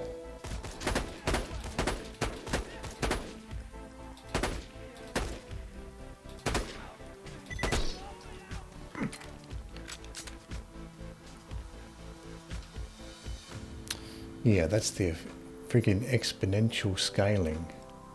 Borderlands 1 is a lot nicer with that. Yeah. Grenade! Huh.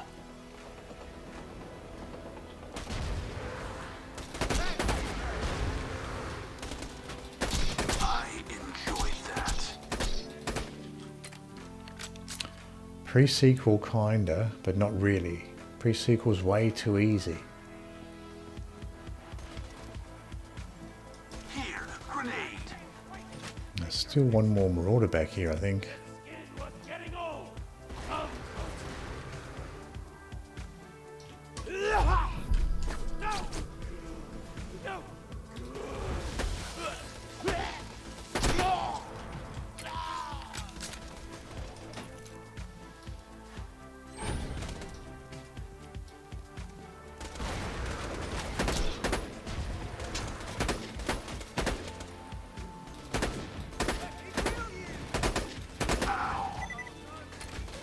I've got the boneheads now.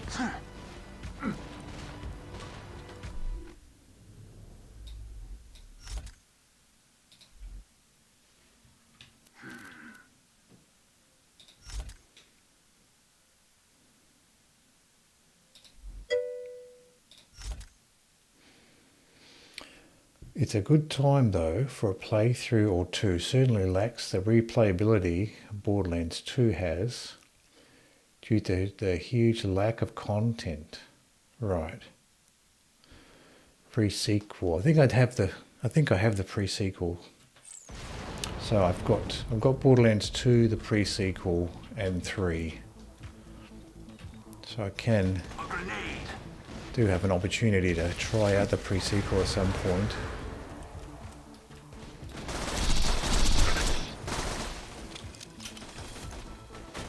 Two boneheads.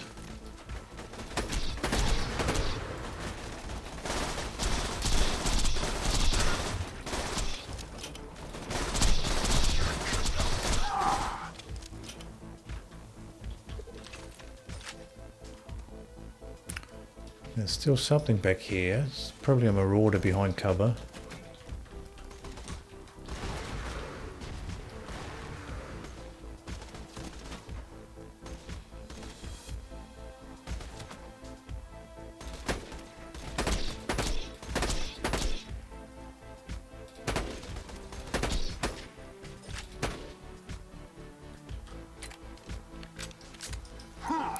It won't be slagged for much longer.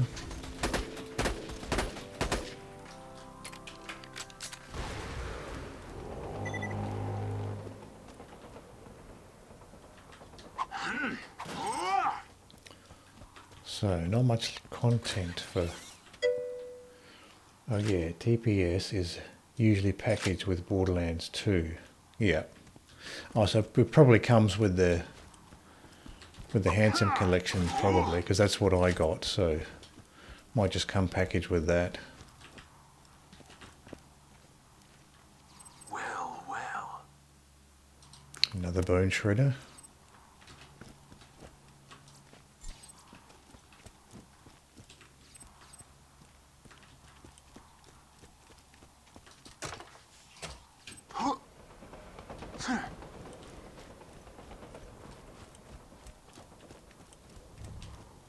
You see those so-called onions in the ground? They are, in fact, camouflaged Hyperion explosives designed to attack the raiders where we are most vulnerable, our gardening battalion. Gather the onions, but do not pick the carrots.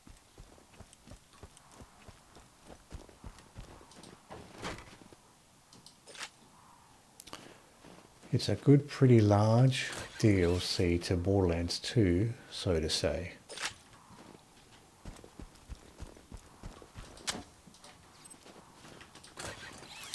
So it's more of a DLC than a complete game.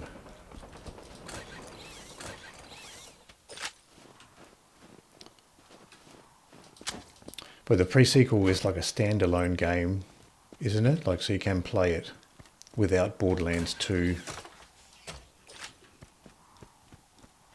Well, nah, but like, dunno, it's weird. Yeah, it's standalone, right. So maybe it started off, the developers intended it to be a DLC, and then at some point maybe it got slightly too big for DLC. Don't know, you'd have to play it for yourself. Yep. Yeah, I'll give it a shot. Give it a shot at some point.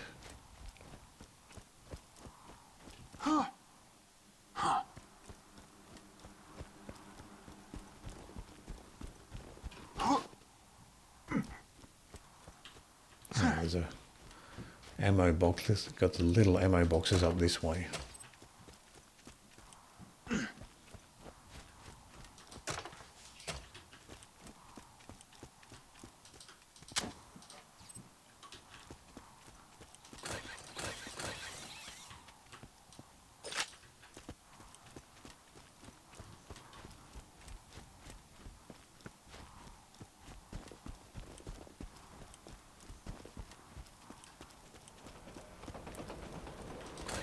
We've got these two ammo boxes here. These cutouts we've got destroyed in the fight.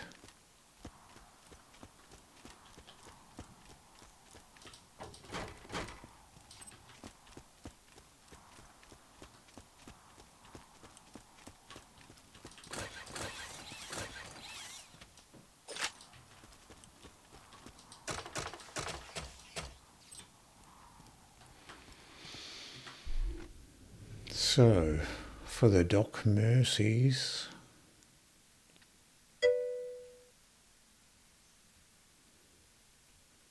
but hey, at least TPS allows you to play Claptrap. Oh, that's interesting. You can play as Claptrap. That's funny. That's funny.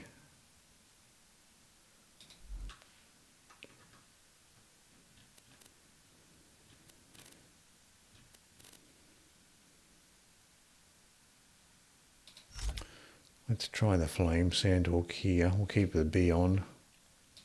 Put the flame. Bone of the Ancients on.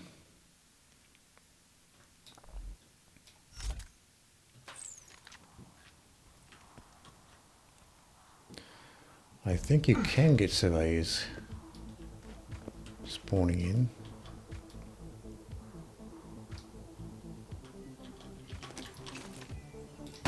Grenade out.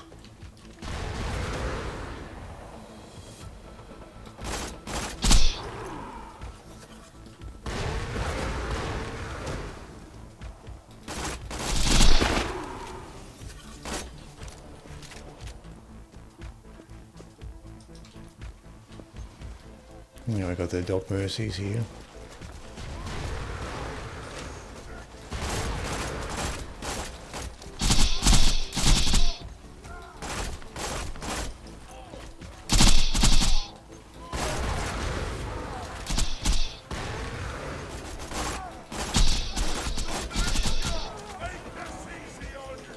Oh, he's right on top here. They're both still alive. I thought I killed one.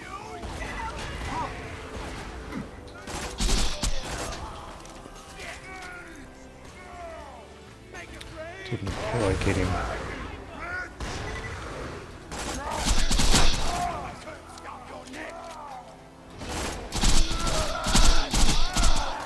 Your eyes deceive you. An illusion fools you all. I move for the kill.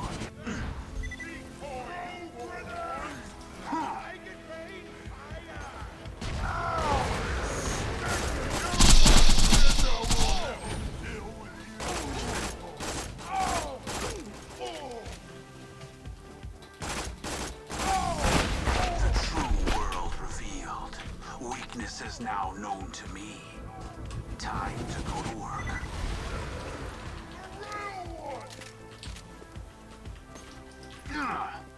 Charge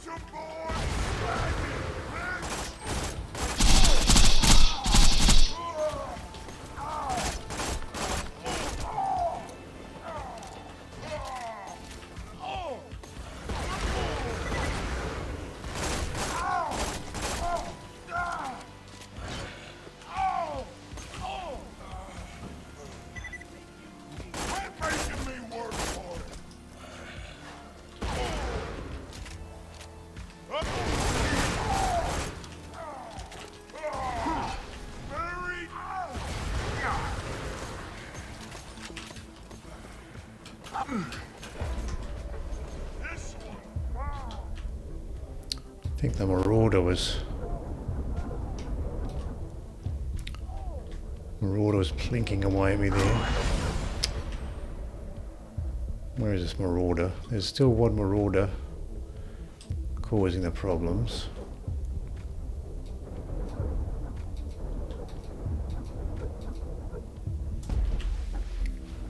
Just a little too far away.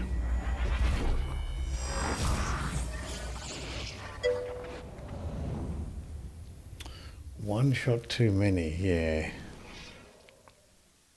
Try again. Unfortunately, life is often unfair and you may never succeed. Fortunately, pizza exists. When you think murder, Those think Marauders are Marcus really Munition. troublesome when you're trying to get the Doc Mercies. Have to deal with those Marauders as well.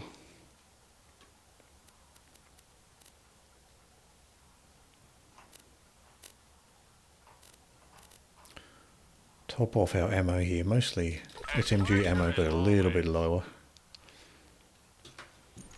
I can generate some rockets here too.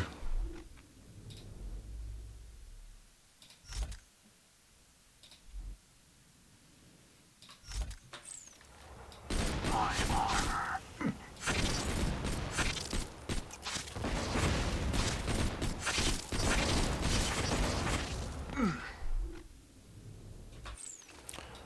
23 to 33.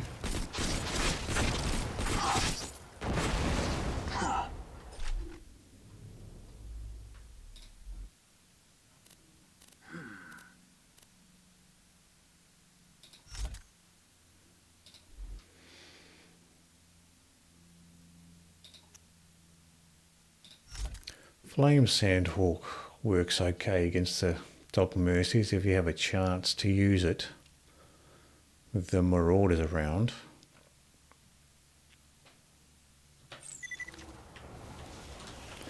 Let's go ahead and top off our pistol ammo. For capitalism.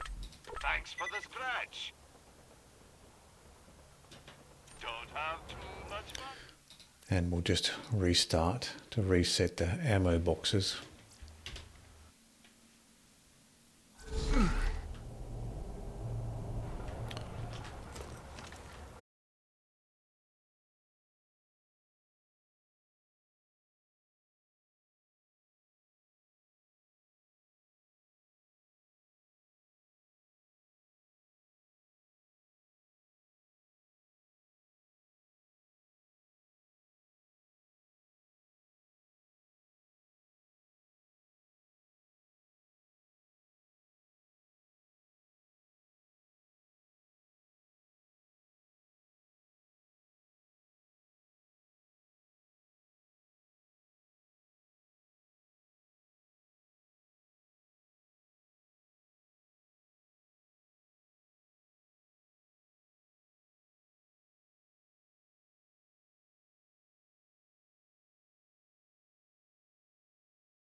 Back to Borderlands 2.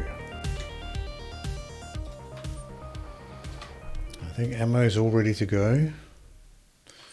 Yep. Loadout looks good.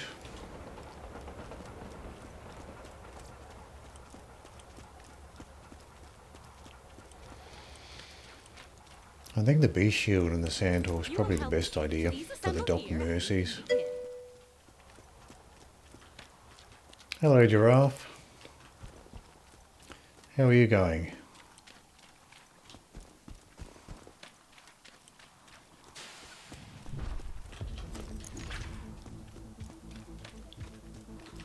Oh, that's good.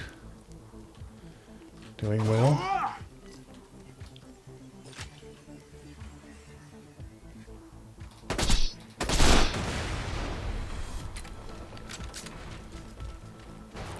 Slag sniper is good enough for the tanks, and I can do double duty for long range slagging if I need it.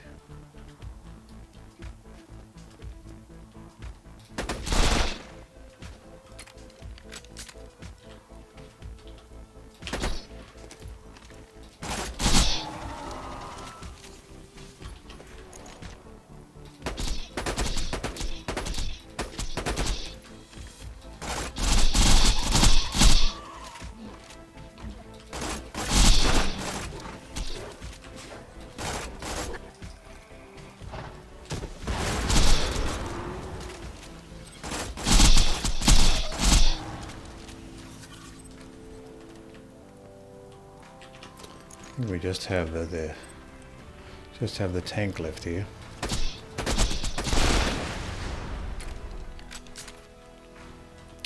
Just got OP6 myself with Maya yesterday. Damn, you strong.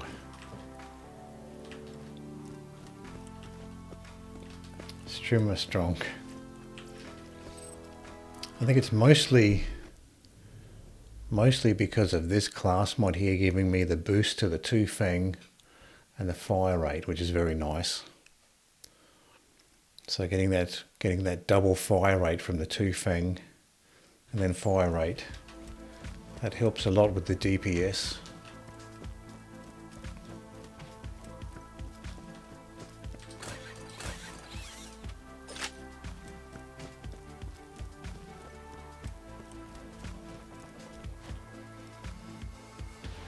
Takes me ages to kill anything really with Maya. Yeah, I'm the same way if I'm not using the bee shield. Without the bee shield, it takes ages to kill anything on the Digistruct levels.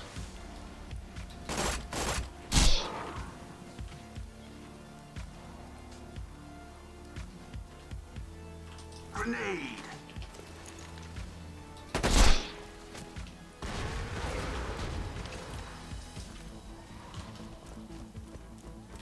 Get back behind this cactus here. It's a nice little cover spot.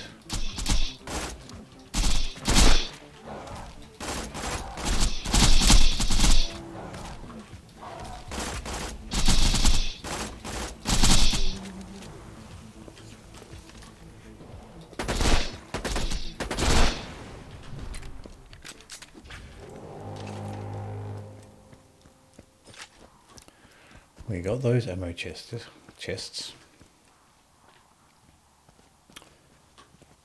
Yeah, but the thing is, I'm also using the bee. Oh yeah.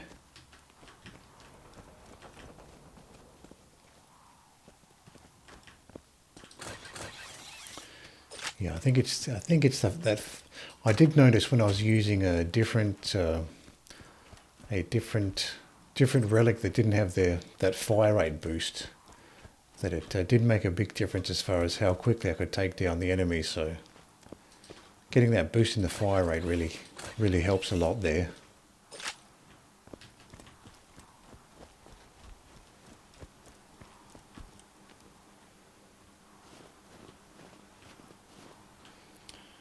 Blurred, Trickster, +6 with chain reaction, Pimp, Converge, plus Ruin, plus any relic, possibly an element matching bone, Aim shot instant death to anything with Maya. Too many steps. Is there a simpler version? That's the simple version.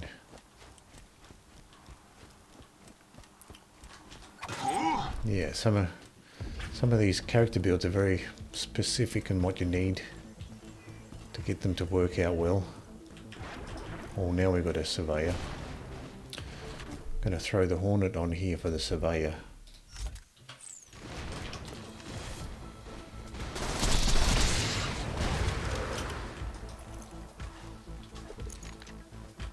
Enemy engaged.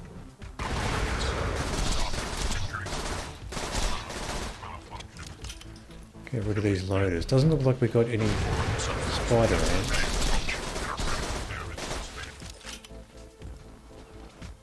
Just loaders this time. Lethal force authorized.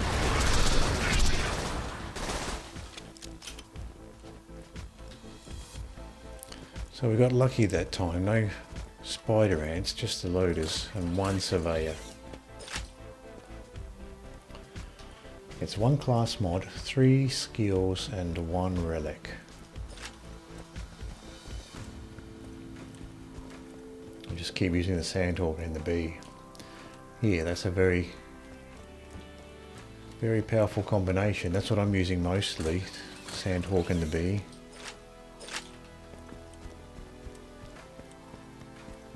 And complaining that things don't die, yeah. Some of the enemies seem tankier than they appear.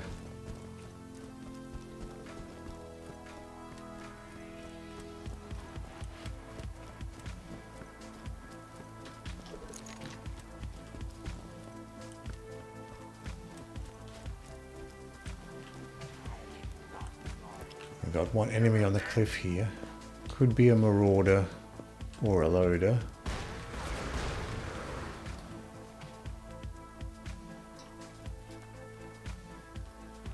Oh, we've got 2 of these lab rats.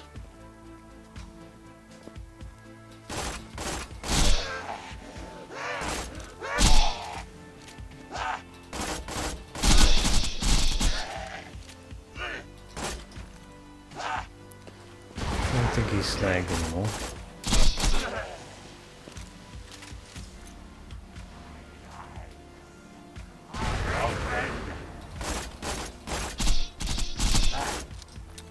Slagged. Surprising when you throw 4 magic missiles and none of them slag. It happens quite often. Maybe it's just at this OP level. It's always surprising. You throw 4 missiles and the enemy's still not slagged afterwards.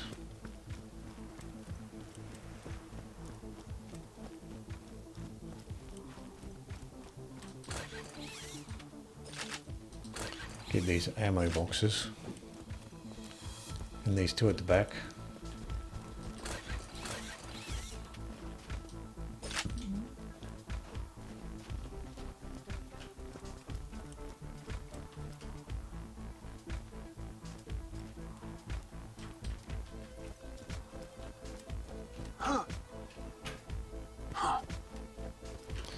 I'll throw the snipers on now because we're going to get marauders and maniacs.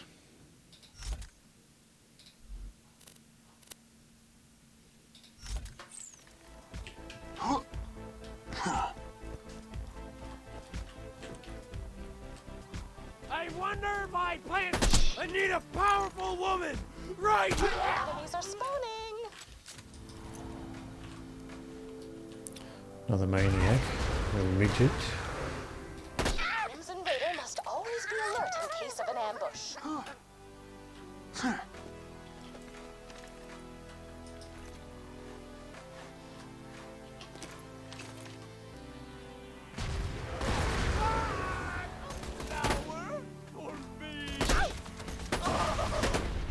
I enjoyed that.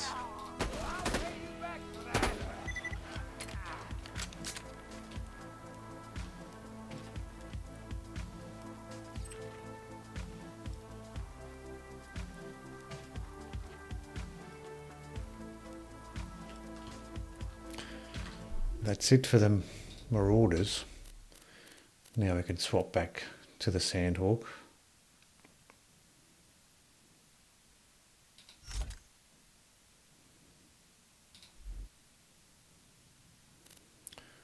Put the Herald on.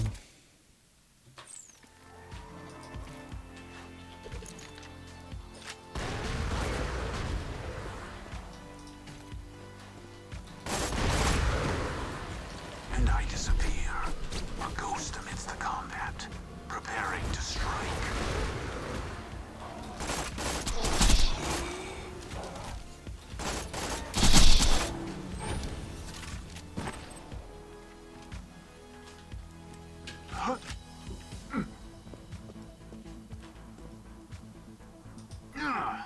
Still have something on the cliff there.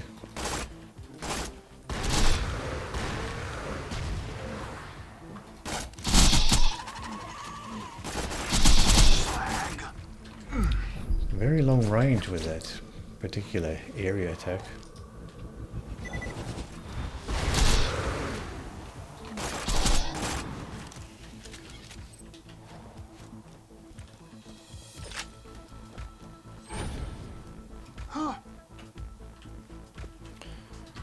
Now we have the Scorchers. Tanis didn't say anything. She usually says something about the Scorchers when they spawn in. But she didn't say anything about the Scorchers this time. A grenade!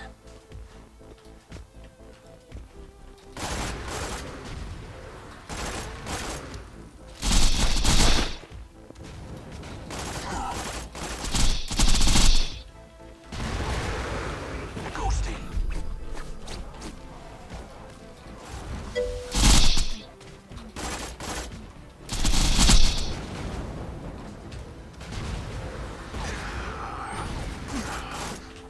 Hit there.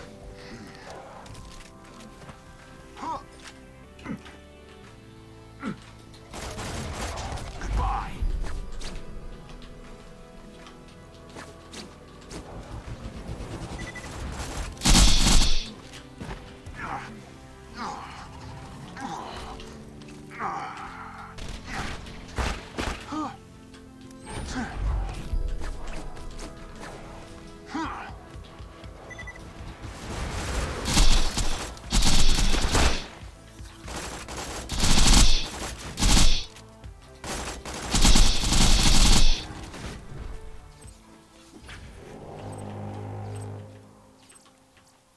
It's nice if you get a chance to stagger them. Sometimes if you shoot them a bunch, Not yet done. Keep going. they'll turn to a different direction and expose their critical point as well. Makes it much easier that way, because then they'll sort of sit there facing the wrong direction for a few seconds. You can get a few more bursts off with the Sandhawk that way.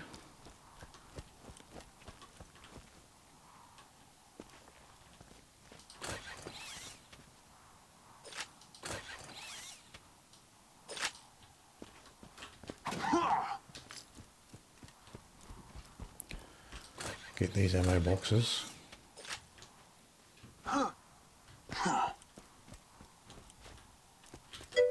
teach that cardboard standee. See what we get in the chest here.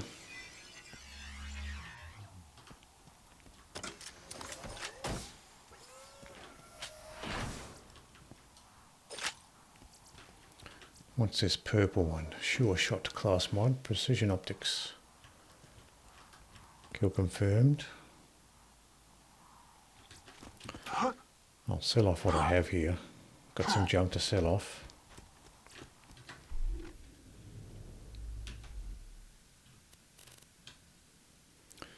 Got a launcher to sell. And I also picked up a bone shredder. Get rid of that.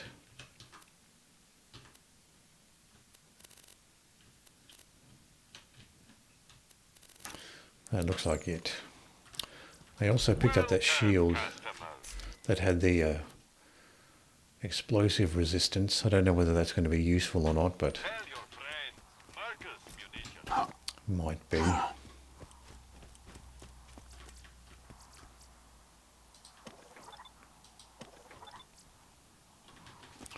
Might as well sell these off. Welcome to my humble shop. Good luck. I can probably get rid of some of these shotguns. I'm not using them.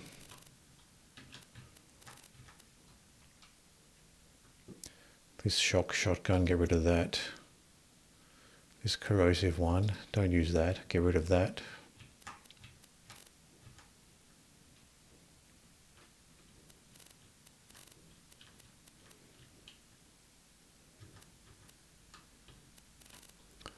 Sell these 2 class mods as well. We have 73 million, 80 million. Might as well pick up these other 2 class mods here. That's quick money here. It's another few million I can sell off right now.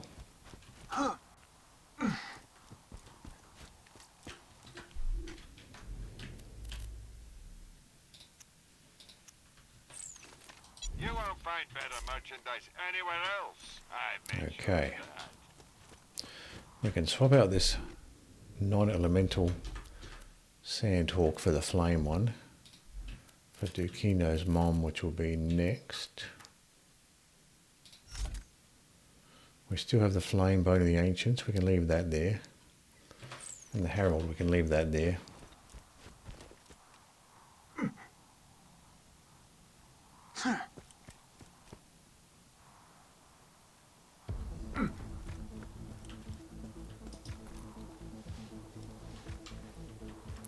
Two spawning in the same area, well that's good. Makes things a little easier.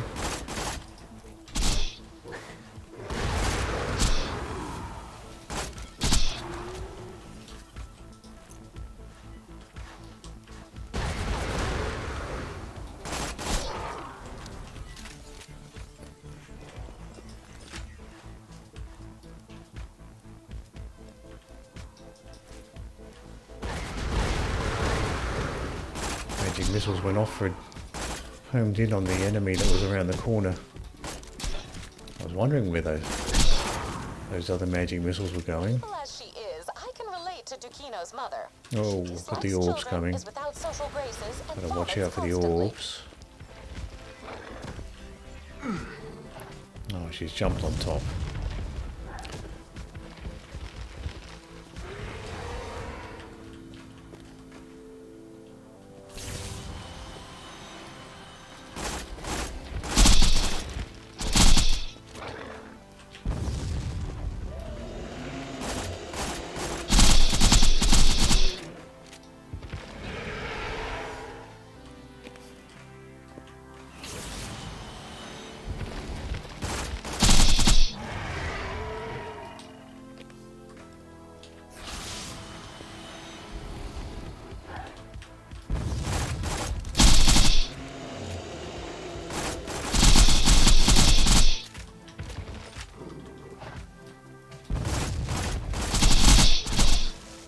How hilarious.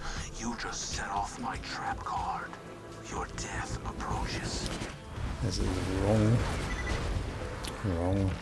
distance.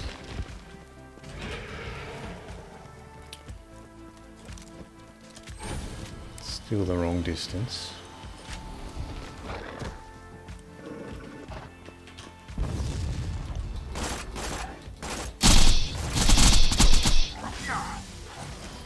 The true world revealed. Weakness is now known to me.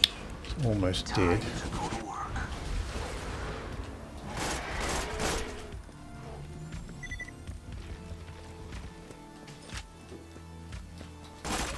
Oh. Did not see the animation for that shot.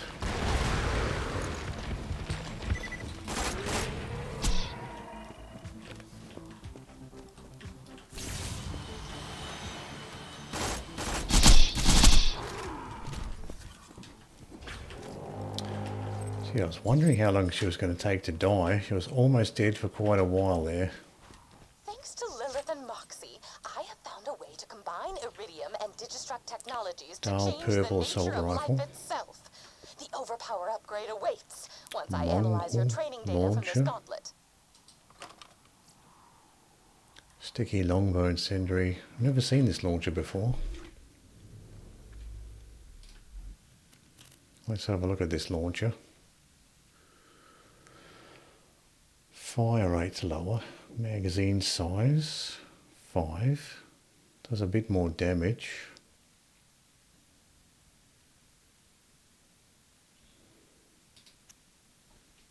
I wonder if this thing is any good. Let's shoot it, see what it looks like to shoot. Mongol's a fun one. Oh, so it splits. The rocket split off. Shoot upwards. Oh, I see, look at that. You get a ton of extra ones. Now do it with the grog. Oh, I see.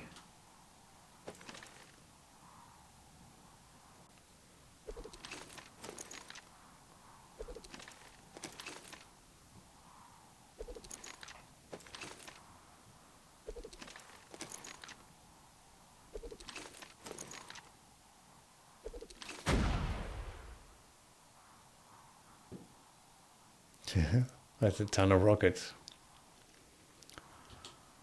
That's a ton of rockets for sure. That's interesting. So each one of those rockets is doing that damage. I'll keep that one equipped.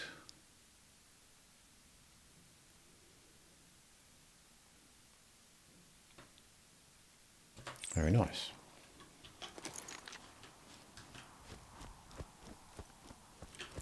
So that's just a single rocket per shot, yeah.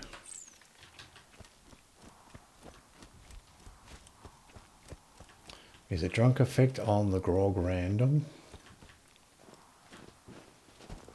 Yeah, it does seem to be random, just sometimes it happens. And when it happens, your crosshairs go wide and you sway.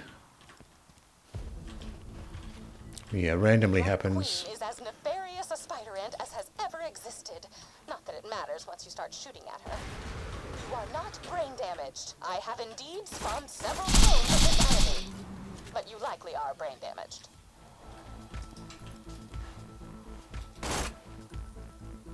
Try to get these black queens to aggro on me. I don't want to.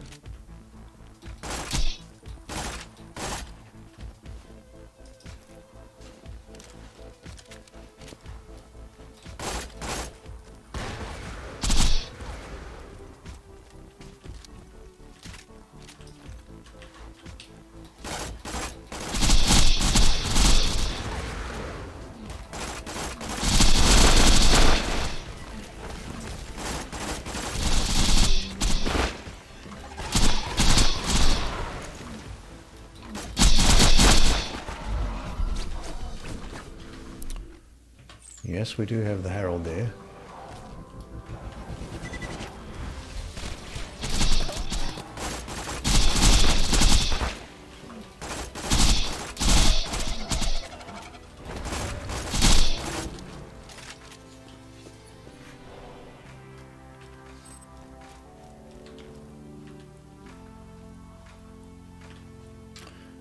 Pretty much on shooting, reloading, swapping, menuing. Right. Yes, we killed Dukino's mum. Yeah, we got through that just. We almost died a couple times, but we got through Dukino's mum.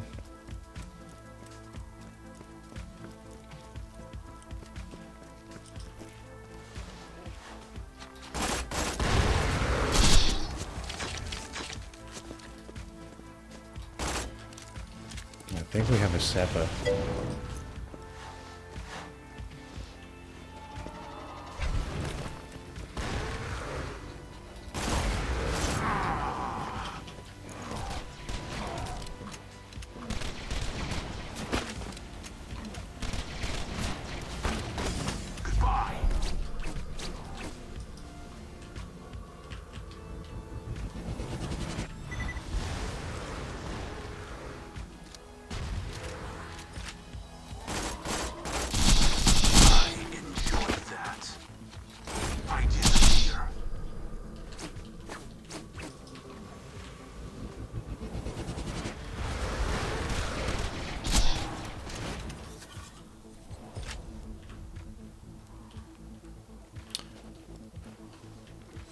having trouble with both Maya and Gage on that part.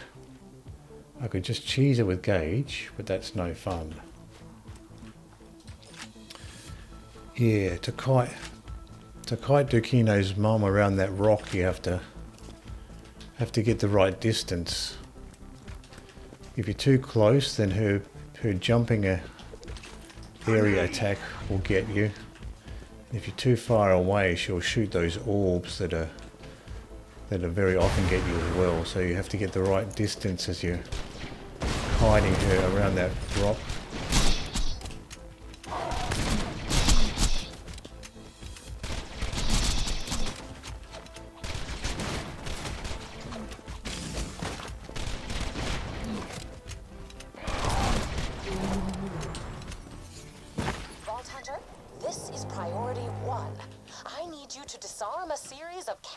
Explosives hidden in What the was this, combat money? garden. No, that was a relic. Ghosty. Heal up a bit with the deception as I get the ammo boxes in the southern corner here.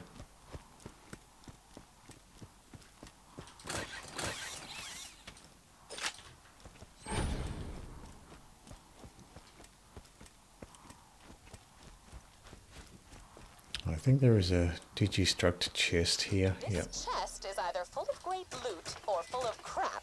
If you get nothing but white shields, blame Schrodinger and his zombie cat. Nice.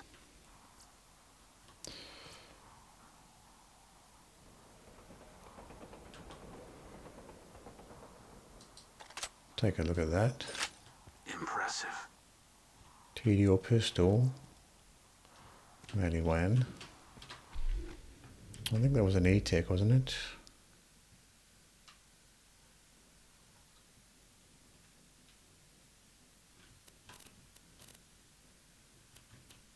Sniper. Oh, it was an E-Tech sniper. They're pretty rubbish.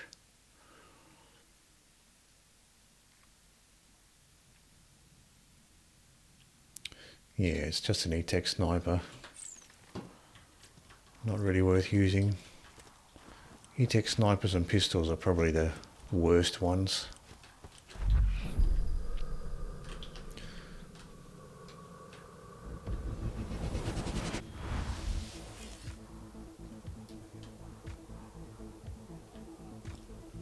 Badass maniac.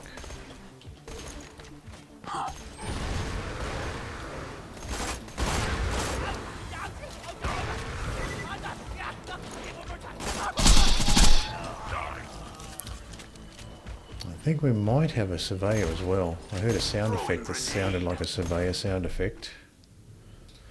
I'll throw on the Hornet and the Corrosive, going to the Ancients.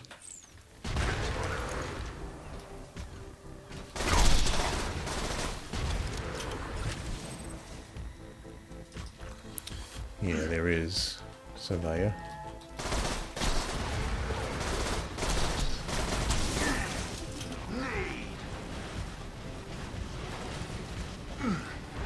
Have another one. Didn't notice that other one hovering right above me.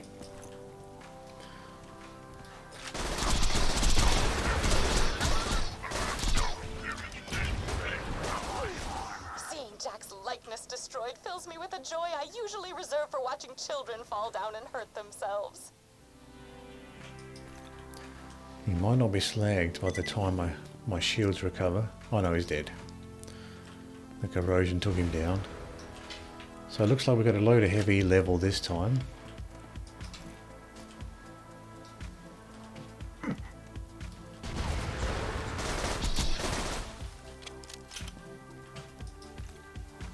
Exploding loaders. At least they're only spawning from one direction.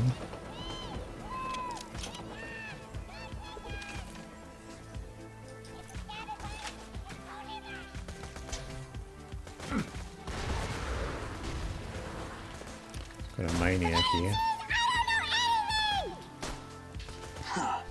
I can put the Herald back on now that we've dealt with those loaders and surveyors.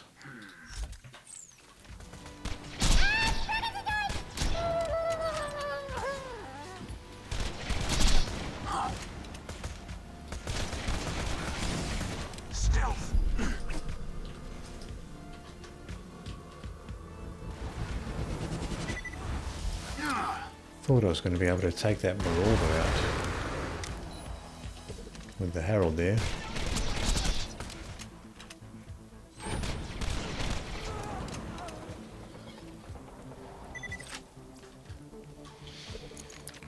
They're always tricky to deal with, those Marauders, even with the Herald.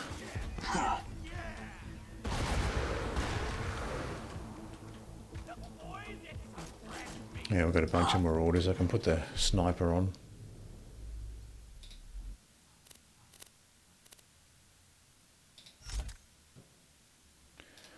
I'll throw the shock bone of the Ancients to go along with the shock Mauda there. I was not expecting a maniac.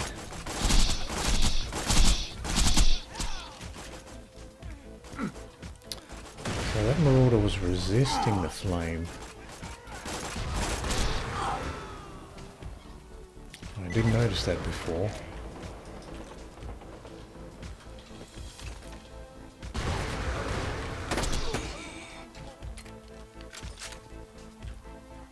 Warning. Badass. Another bonehead. Throw the Hornet on for the bonehead. Didn't get slagged.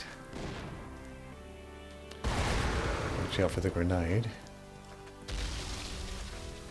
Another grenade.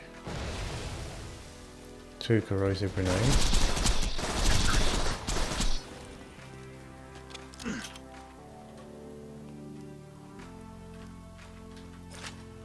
I just got in with that final burst before I ran from the grenade. Oh, we still have one enemy. Another bonehead.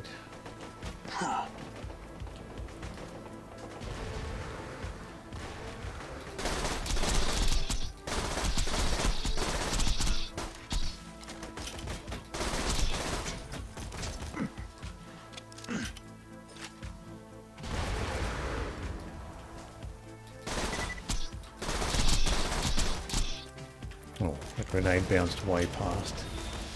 Don't have to bother dodging that one. Sometimes you get lucky and the grenades will bounce way down the steps there. But a lot of the time you cannot stay on the top of the steps and expect the grenade's blast not to hit you.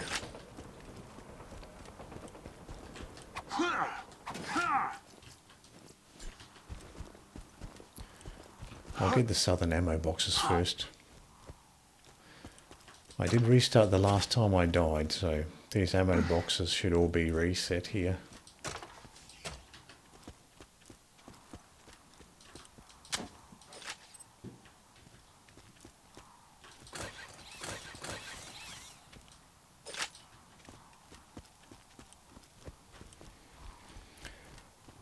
.471 pistol ammo, it's a little bit low. By the time I looted all of this, hopefully it'll be okay. Nice. Another bone shredder there.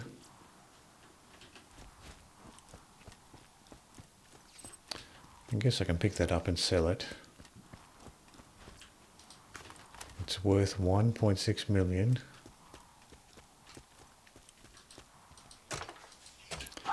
Our money's not maxed out, so we might as well keep picking up high value junk to sell until we max out our ammo, money.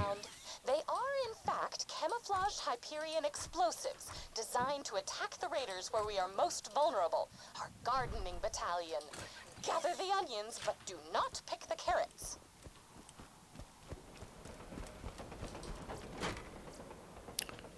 Maliwan sniper. In the dumpster there, green one.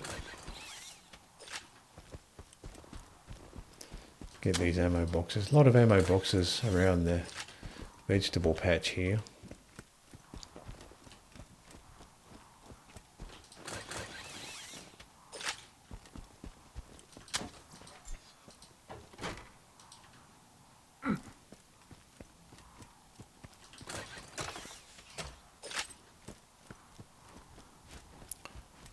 So there might still be one.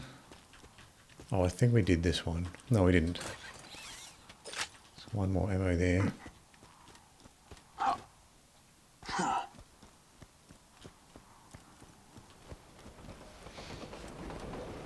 There might be 2 more up here.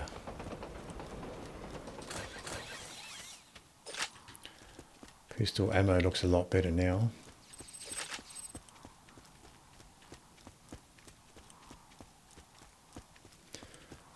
I'll keep the B shield on with the Sandhawk for the Doc Mercies. But I would like to get rid of the Marauders first.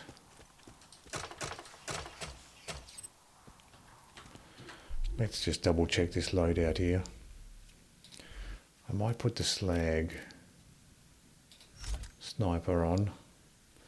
Keep this launcher on. Change this Bone of the Ancients back out to the Flame one.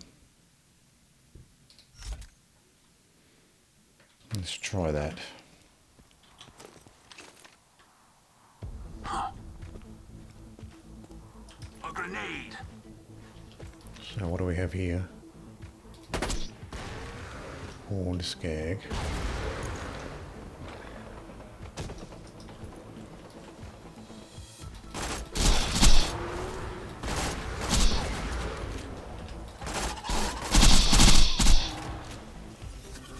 Still have one more Skag. Now I've got the Dog Mercies. This Marauder here.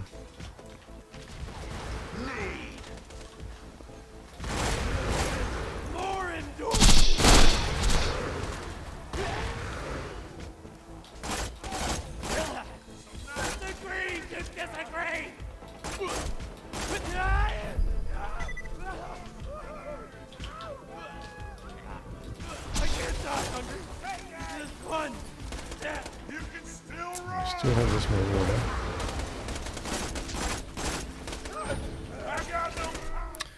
Okay, we're not going to have an opportunity to use the B shield here. We'll put the antagonist on. We have the Sandhawk. Maybe the Sheriff's Badge will be useful here. Sheriff's Badge with the Herald.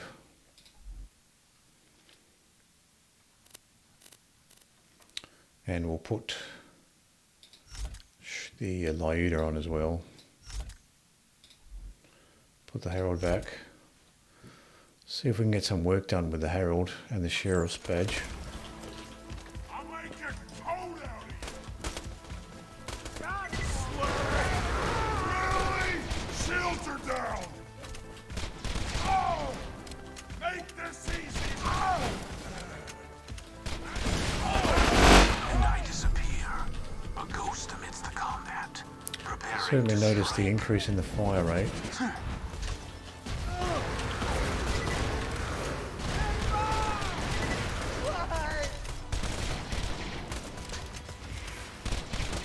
Throwing grenade.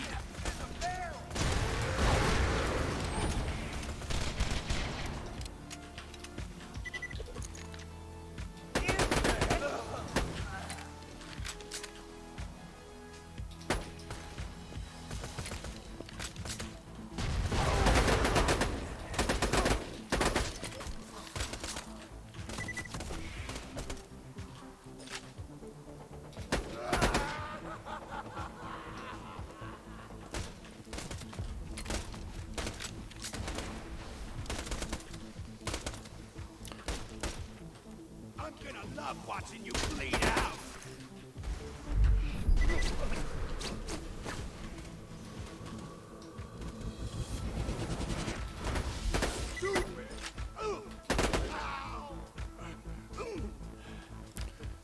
Get this guy to peek.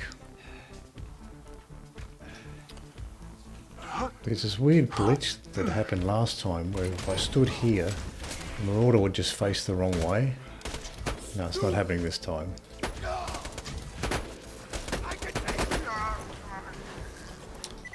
But last time I was standing here, the Marauders were taking cover there and facing the wrong way.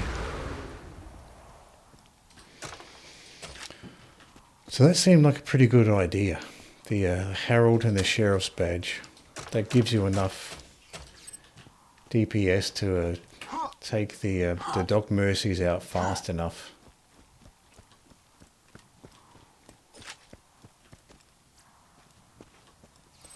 So this is where both of them died, pretty sure. They didn't drop any infinities that time.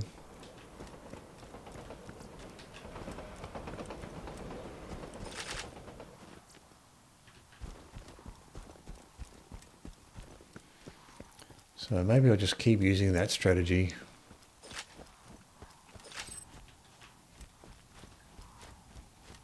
Just use the Herald and the Sheriff's badge there. That seemed to do the trick with the Dog Mercies here. I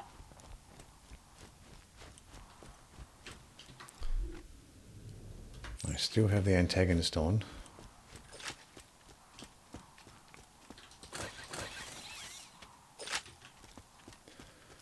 We may be facing badass marauders here.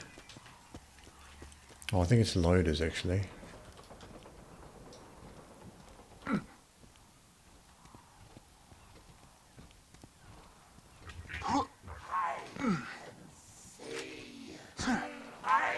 it's one of these guys.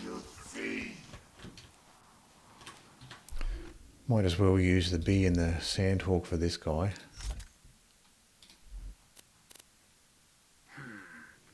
I don't need this bone shredder, I can sell that off.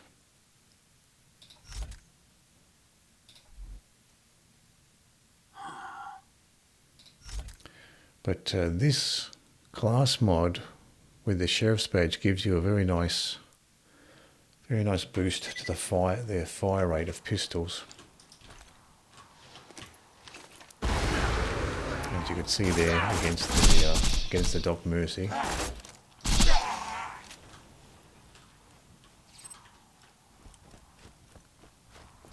We still have one more enemy around here somewhere. I think it's on top of the bridge. Sounds like a loader. Yeah, it's a loader. I'll throw the Hornet on for the loader here.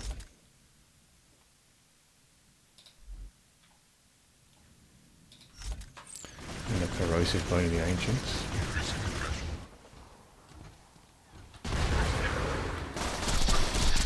Plenty of time to take him out though. I've got plenty of time and cover to take him out, so not a particularly threatening loader there.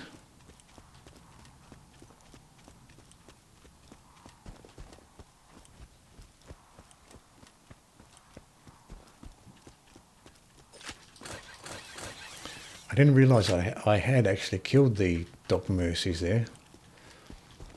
When I ran for cover I thought they were still alive. But apparently the slow moving bullets of the Herald, that final burst was enough to take them both down.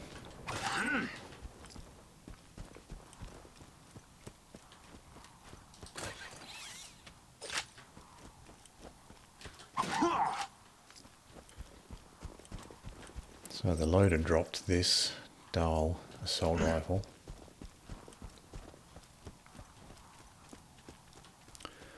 I'm kind of tempted to go back to the Sheriff's badge and the Herald for this Assassin Arena section. How much ammo do I have for the pistols? 900, so it's full. I think it might be worth trying. Throw the Sheriff's badge on and the antagonist and the Herald. And secondary, I don't know if these Hellfires are any good. Sniper might be useful too.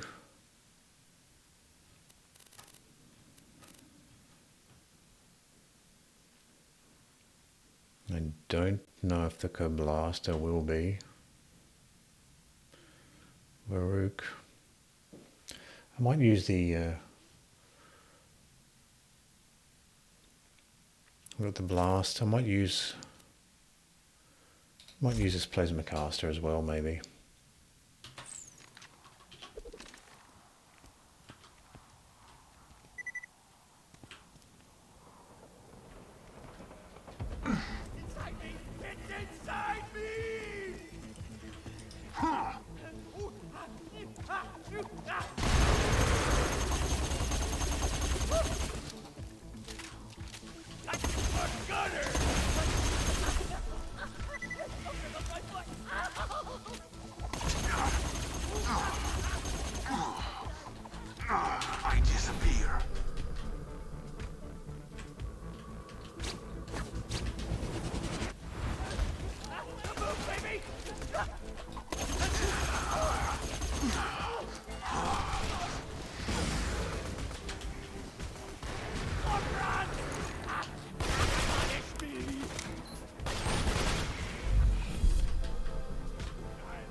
Try the Herald here.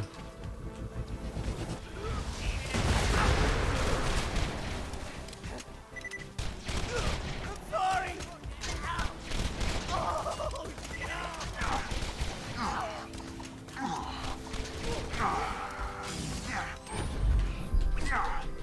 Ah, trying to get away from him. Look, boys, it's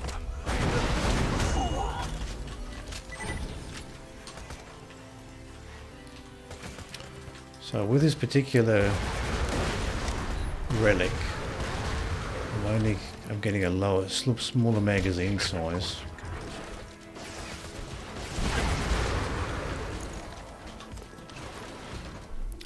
Let's go ahead and swap out this plasma caster for the Hornet.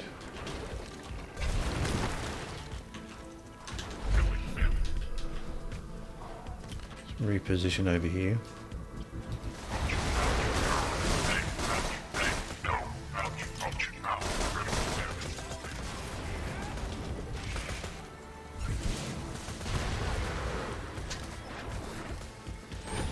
I've got a surveyor.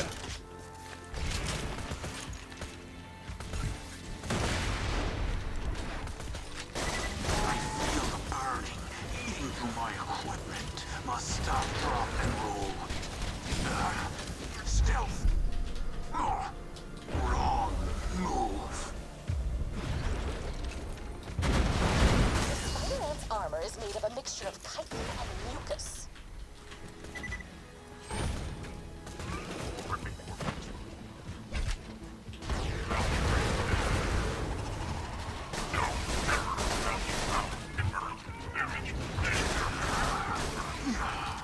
How hilarious. You just set off my trap card. Your death approaches. Moving to Where is this?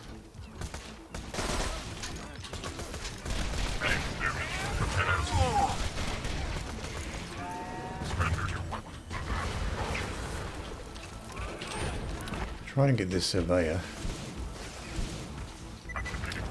Can't get a shot off on him. Unit engaging.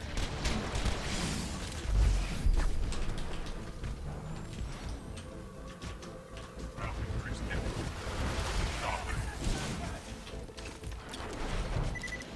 Hey, no, damage. No, no, no. Hey, error. Hey, damage. Error. Stop it. Hey, function. Stop it. Hey, no, no, no. Error.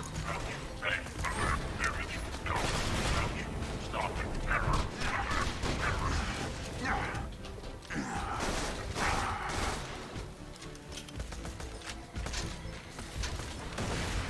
Killing him. I vanish. Increasing aggression.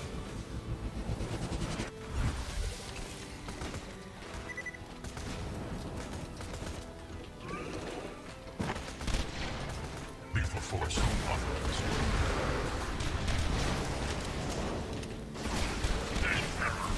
A grenade.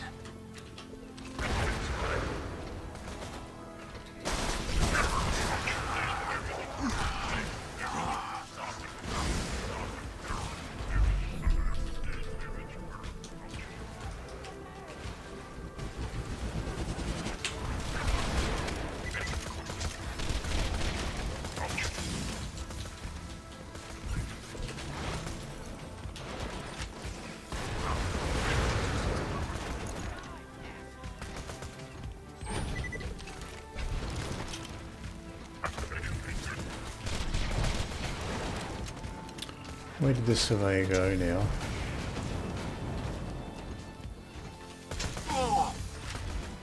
Stealth.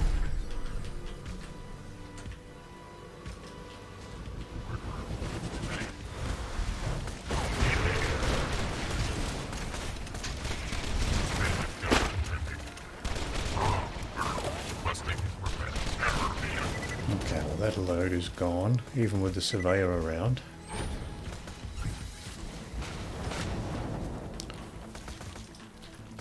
This sapper is very annoying.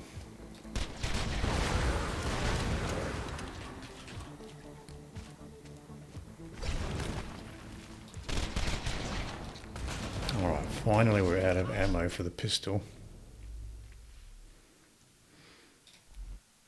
Let's see what else we have.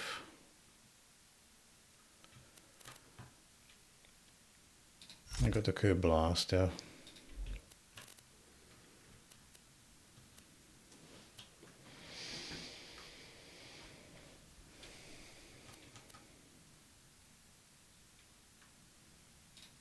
Plasma caster.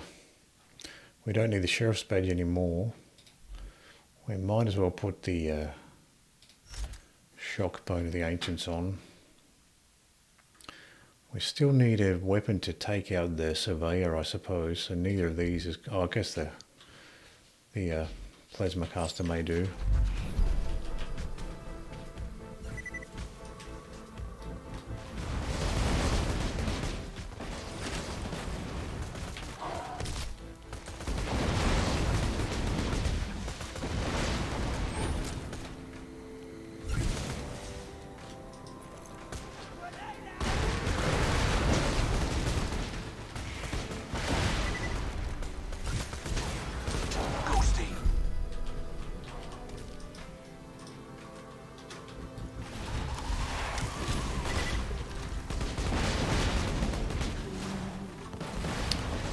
Now we still have that surveyor around.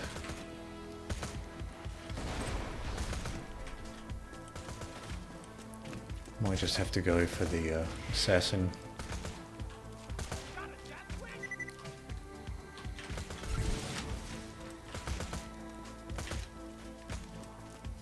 Where's the surveyor? There.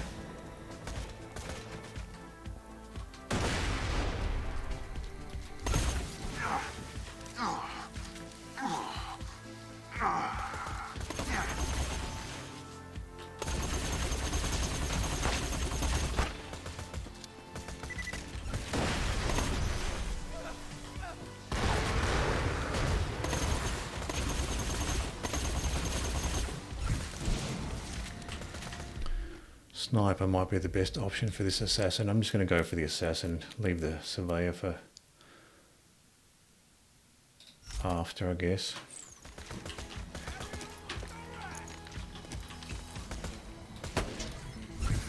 Feel the burn eating through my equipment. Must stop, drop, and roll.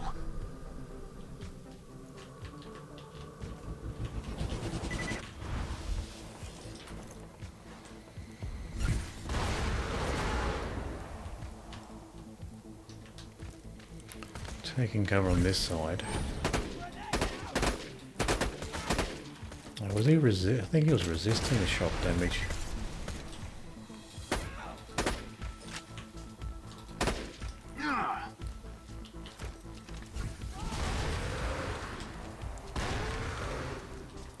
Probably should get this surveyor first.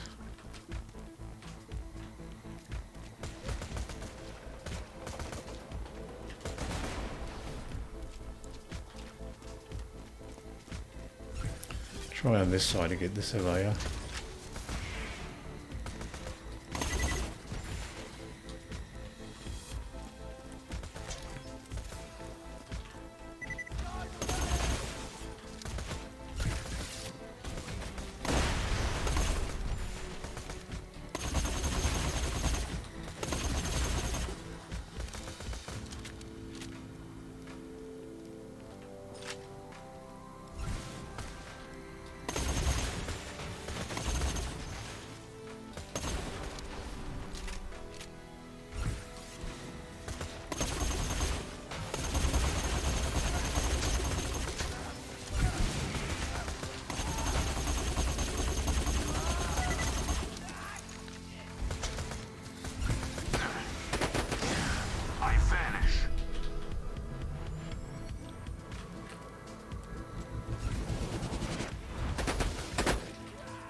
Didn't quite get him.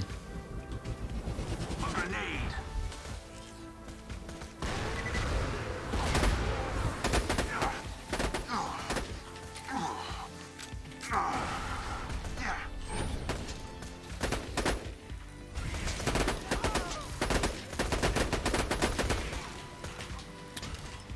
ammo for the sniper. Guess go back to the Coup Blaster maybe.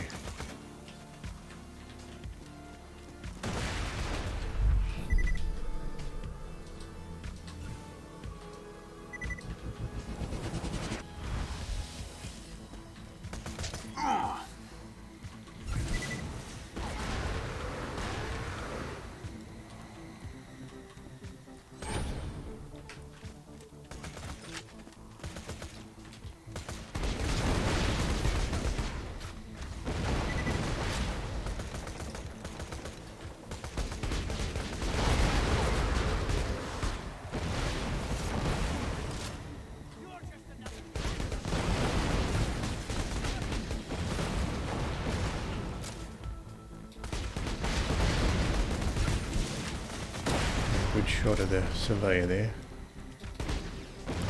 This is not the best weapon for this job. What else do we have? Baruch. Shotguns. Hellfire.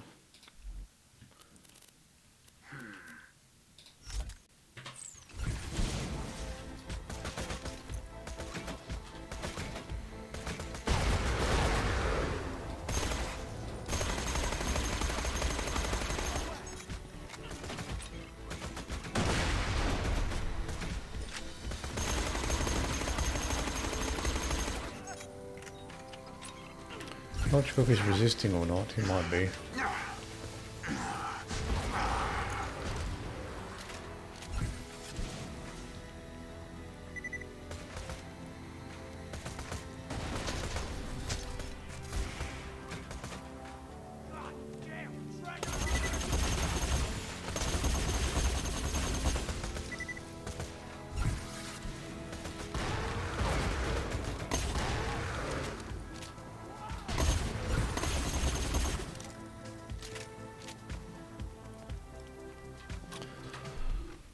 What else do we have?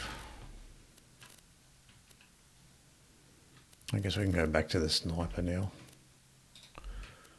We've got some more ammo for the sniper.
Grenade!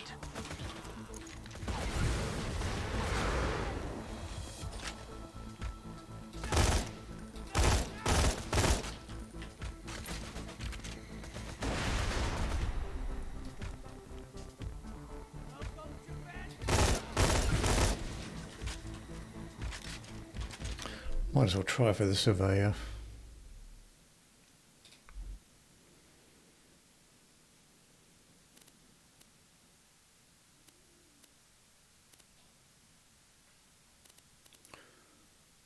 What do we have?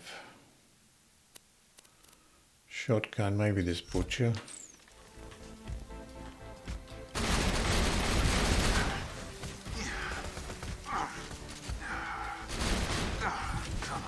It's probably too low level, this butcher, anyway.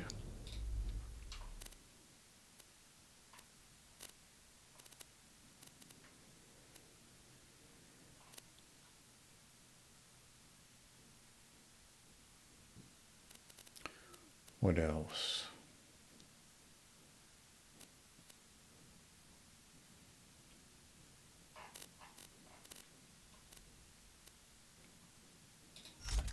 I'll go back to the quick blaster.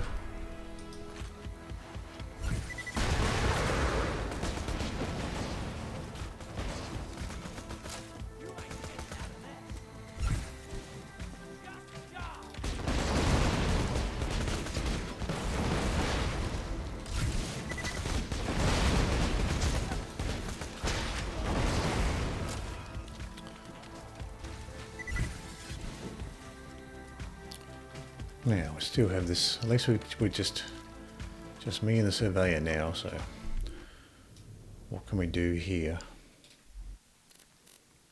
We can put the slagger on. And what else?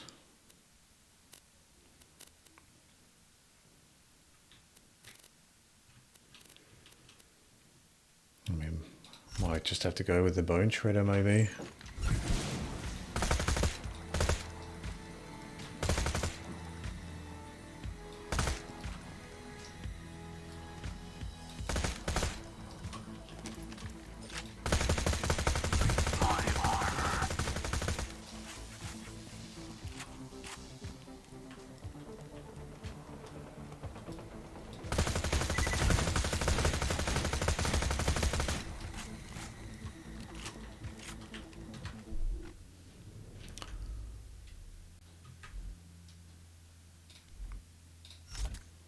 We have a little bit of pistol ammo we can try. We'll slag first so we don't waste our pistol ammo.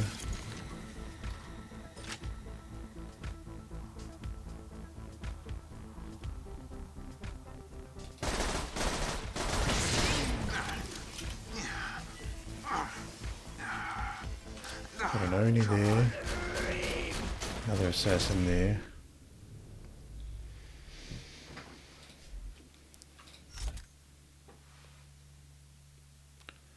Might as well use up our pistol ammo while we have it. Ghosty.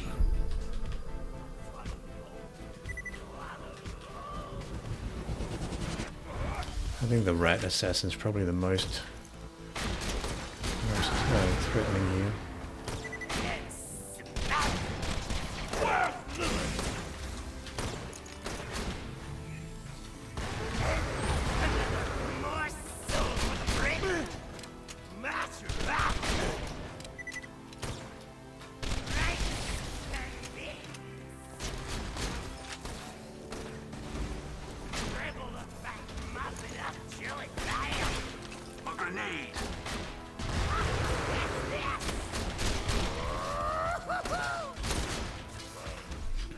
We'll go back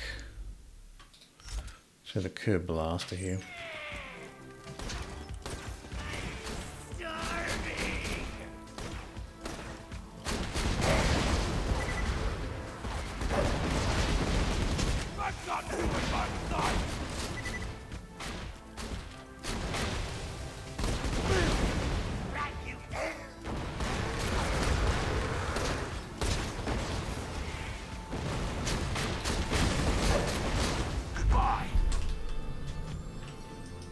Grenade.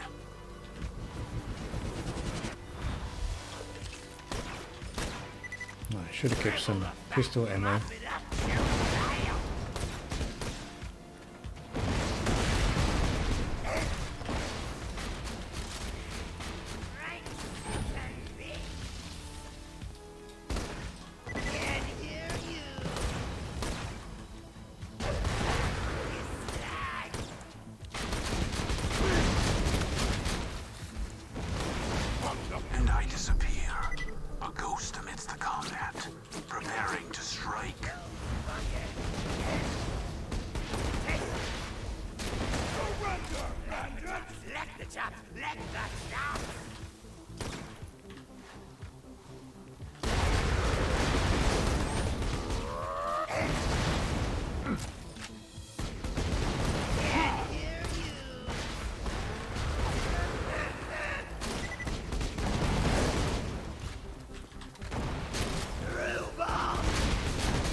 gonna make me rich!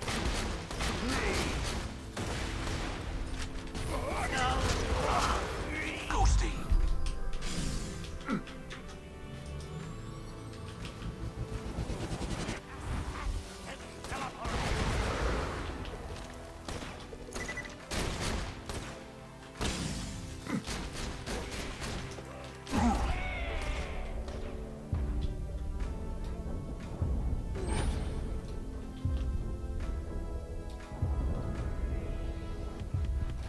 Out of ammo for everything. Curses. Empty. No more ammo.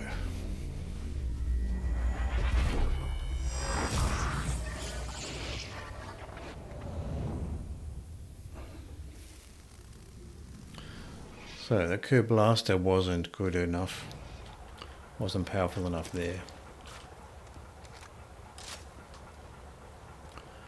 So we didn't make it through OP6 this time. But next time I might try switching it up to a sniper build and see if I can get any further with a sniper build. So we'll leave the stream there for now. And next time we'll put together a sniper build and we'll continue with the Digistruct peak with a sniper build instead. See if we get any further that way. So thank you for hanging out, and I'll see you next time.